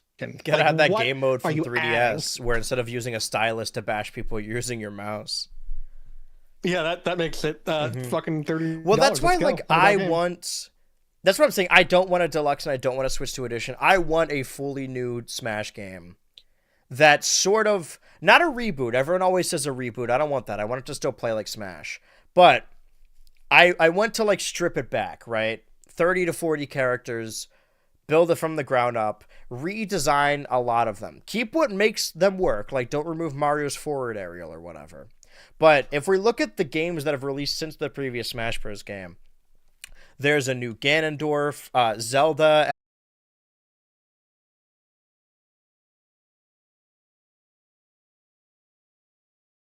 Smash Bros. Characters. I think that's what I'm looking for. Meta Knight named Akira. Either Sakurai is leading a Smash Bros. Game and started development immediately after Air Riders, or they're making one or began making one without him, or maybe just like he's like the Pendleton Ward where he's next door and he's like, yeah, okay, do that thing. That I see what you're saying. I see what you're coming from. Because we know prior to the Switch 2's release that Bandai Namco created a subsidiary called Studio 2 Studio S that is a piece of Bandai Namco that is specifically working on what we now know as Switch 2 games. Right. Mm-hmm. But what do you think is realistic? I think that'd be cool. Then I don't know if I'd say it's realistic, but now that you have the idea put the idea in my mind, I like the idea of going kind of like back to a basic like 30 characters max, fully upgraded movesets to kind of account for the character's history.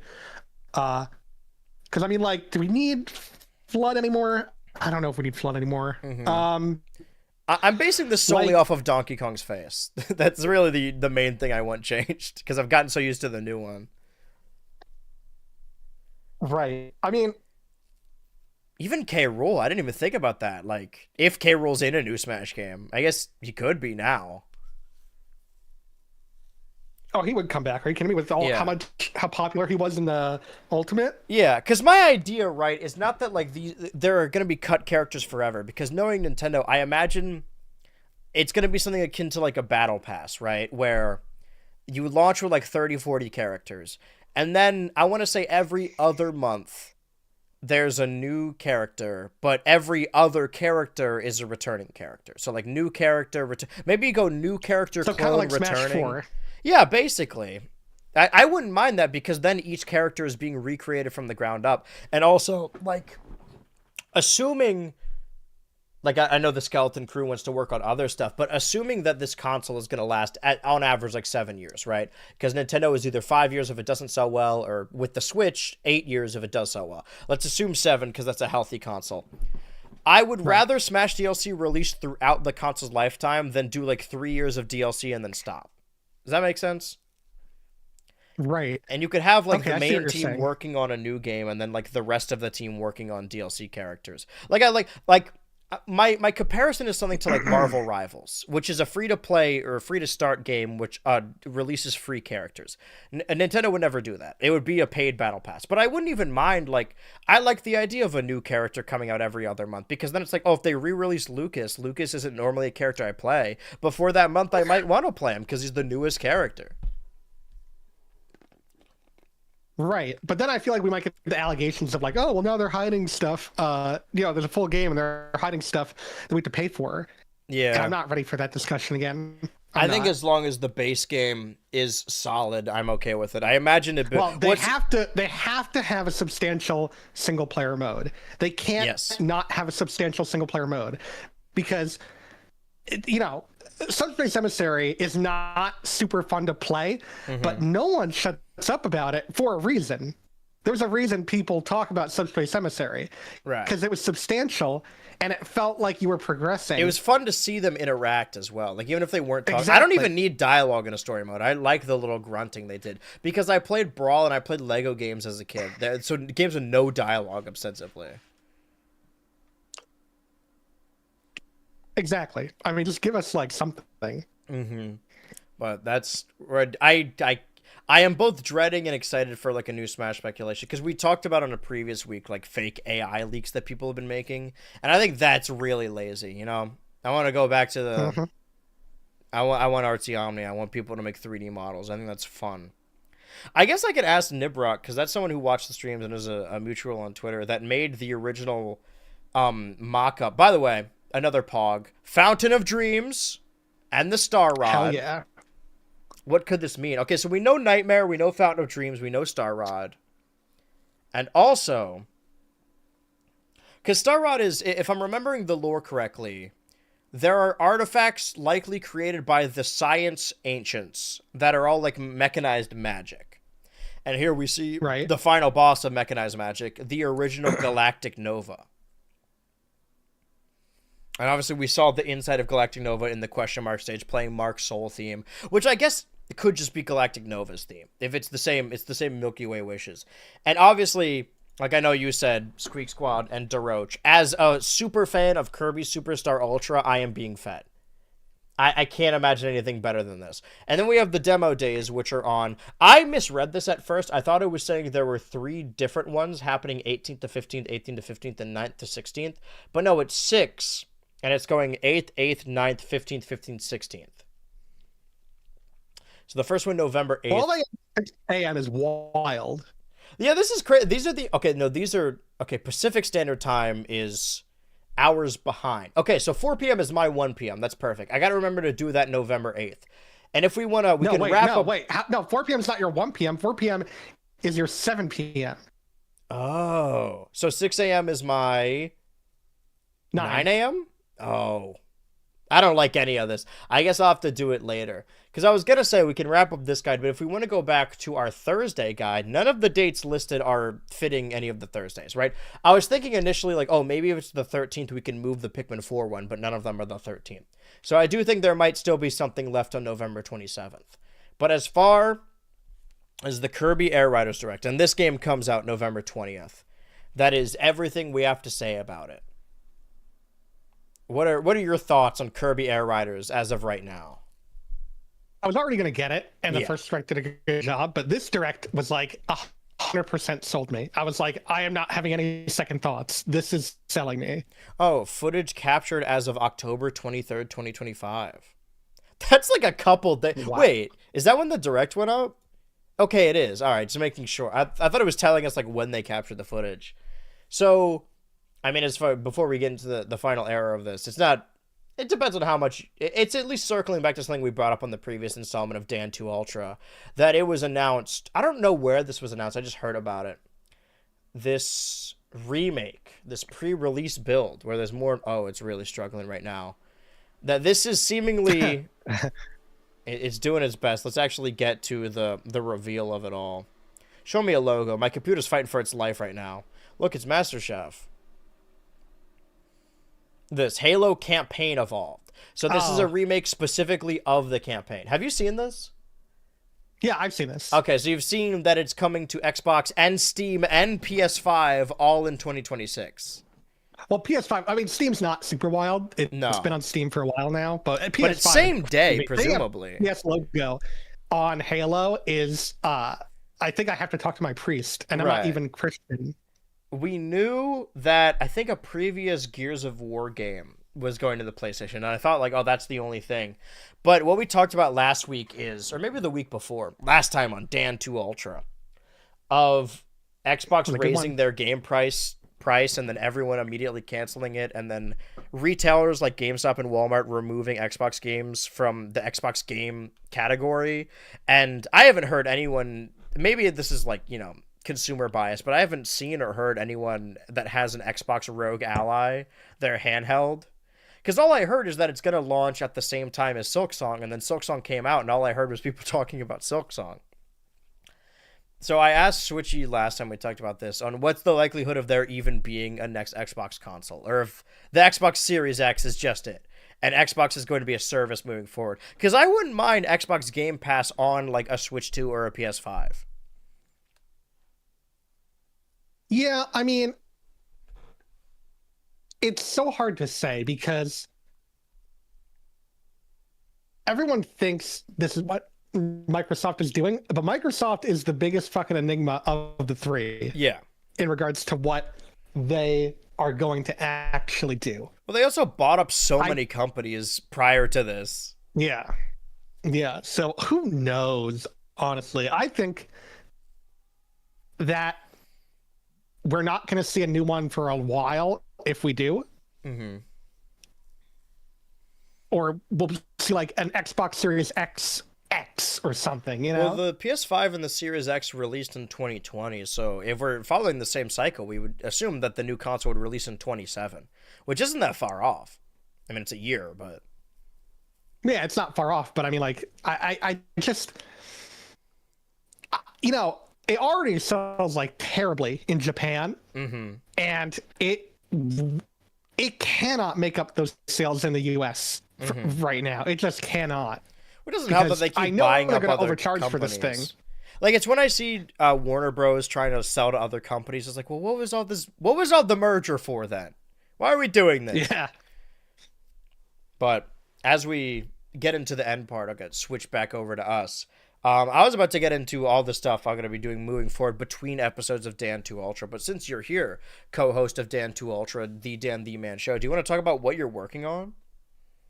Yes, I'm still working on this big American Dad video. I know I said that about in October, but it's been a crazy October for me, and I have been feeling a little under the weather. So it's definitely coming out before the end of the year. In the meantime, I have another video. I was hoping to have it come out in September, but there's a lot of moving parts to it, and I had to wait on a few things. But it is going to be coming out this week, 90%. And you may even see or hear a familiar face or so. You know, who's to say? Who's to say? A familiar voice. I like voice, that accidentally what I recorded for you is going to tie in perfect. Well, when are you? Do you know what day you're releasing your video? I'm hoping the 30th. Dude, that's when my video comes out. It'll be perfect companion pieces. Then. Okay, Halloween maybe. Yeah. Because it's only like 30 minutes, if that. It's not like a super long video. Mm-hmm.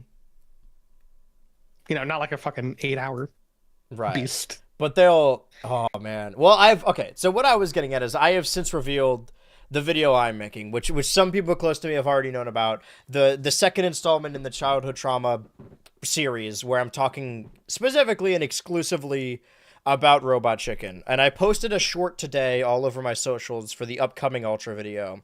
And I will be posting shorts for it every day until the 30th. There's also going to be one on the 30th where the video will be released. And then on the main channel, I will be streaming the annual Halloween stream all day on the 31st. So that'll be the only stream happening on the main channel. I never stream on the main channel because I did it back in 23 and the people complain. They're like, this isn't cartoon.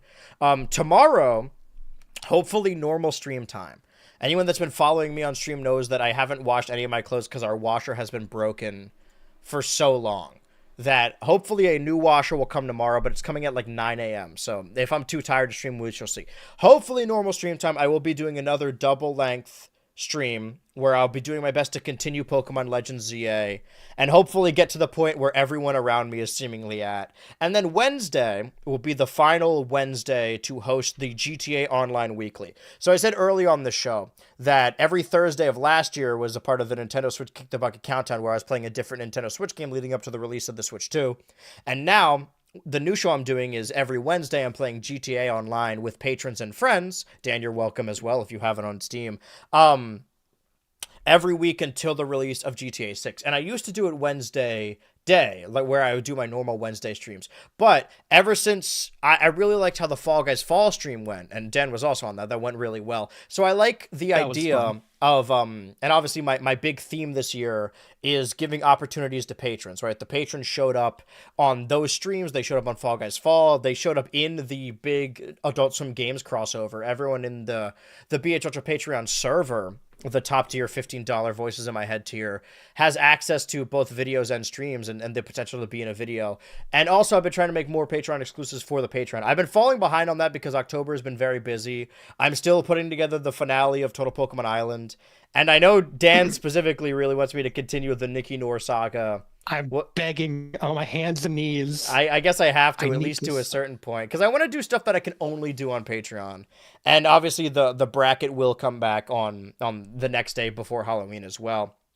But I'm going to move that stream day, Wednesday. I'm still going to stream on Wednesday, but I'm moving GTA Online Weekly to Saturday night, which is normally the time I just play games with the patrons. But we've played enough GTA and Terraria and Stardew Valley and Smash Melee mods, and Smash Brawl mods, and Smash 64 mods that I've talked it over with the patrons and they're cool with streaming. Like I didn't want to stream the gaming sessions in case people weren't comfortable with it. But it seems like most of them want to be streamers in their own rights, the ultra lights, we call them. So it would make more sense to just have GTA Online Weekly every Saturday night. So moving forward, that will be that, and Wednesday will go back to normal. And next week, it will permanently move to Saturday nights, affording the patrons more of an opportunity to play along. It won't be the upcoming Saturday, like the next Saturday, but the one after that. Exciting spooky week for exciting spooky times. Like I said, ZA double-length stream tomorrow. Final Wednesday GTA on Wednesday. No stream on Thursday because it's the day before Halloween. And then Halloween day, we'll be streaming all day. Something special for the main channel. But as of this episode of Dan 2 Ultra, so I guess the premiere episode of Dan 2 Ultra, I have been your co-parent BHultra.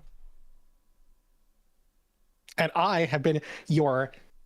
What do we come up with at the beginning? Step-parent? Step co-parent. Yeah. Yeah, step co-parent Dan. Mm-hmm. And now I'm going to hang up and I have some more Hyrule to Historia. Also, Dan has a Patreon. Let's play that song.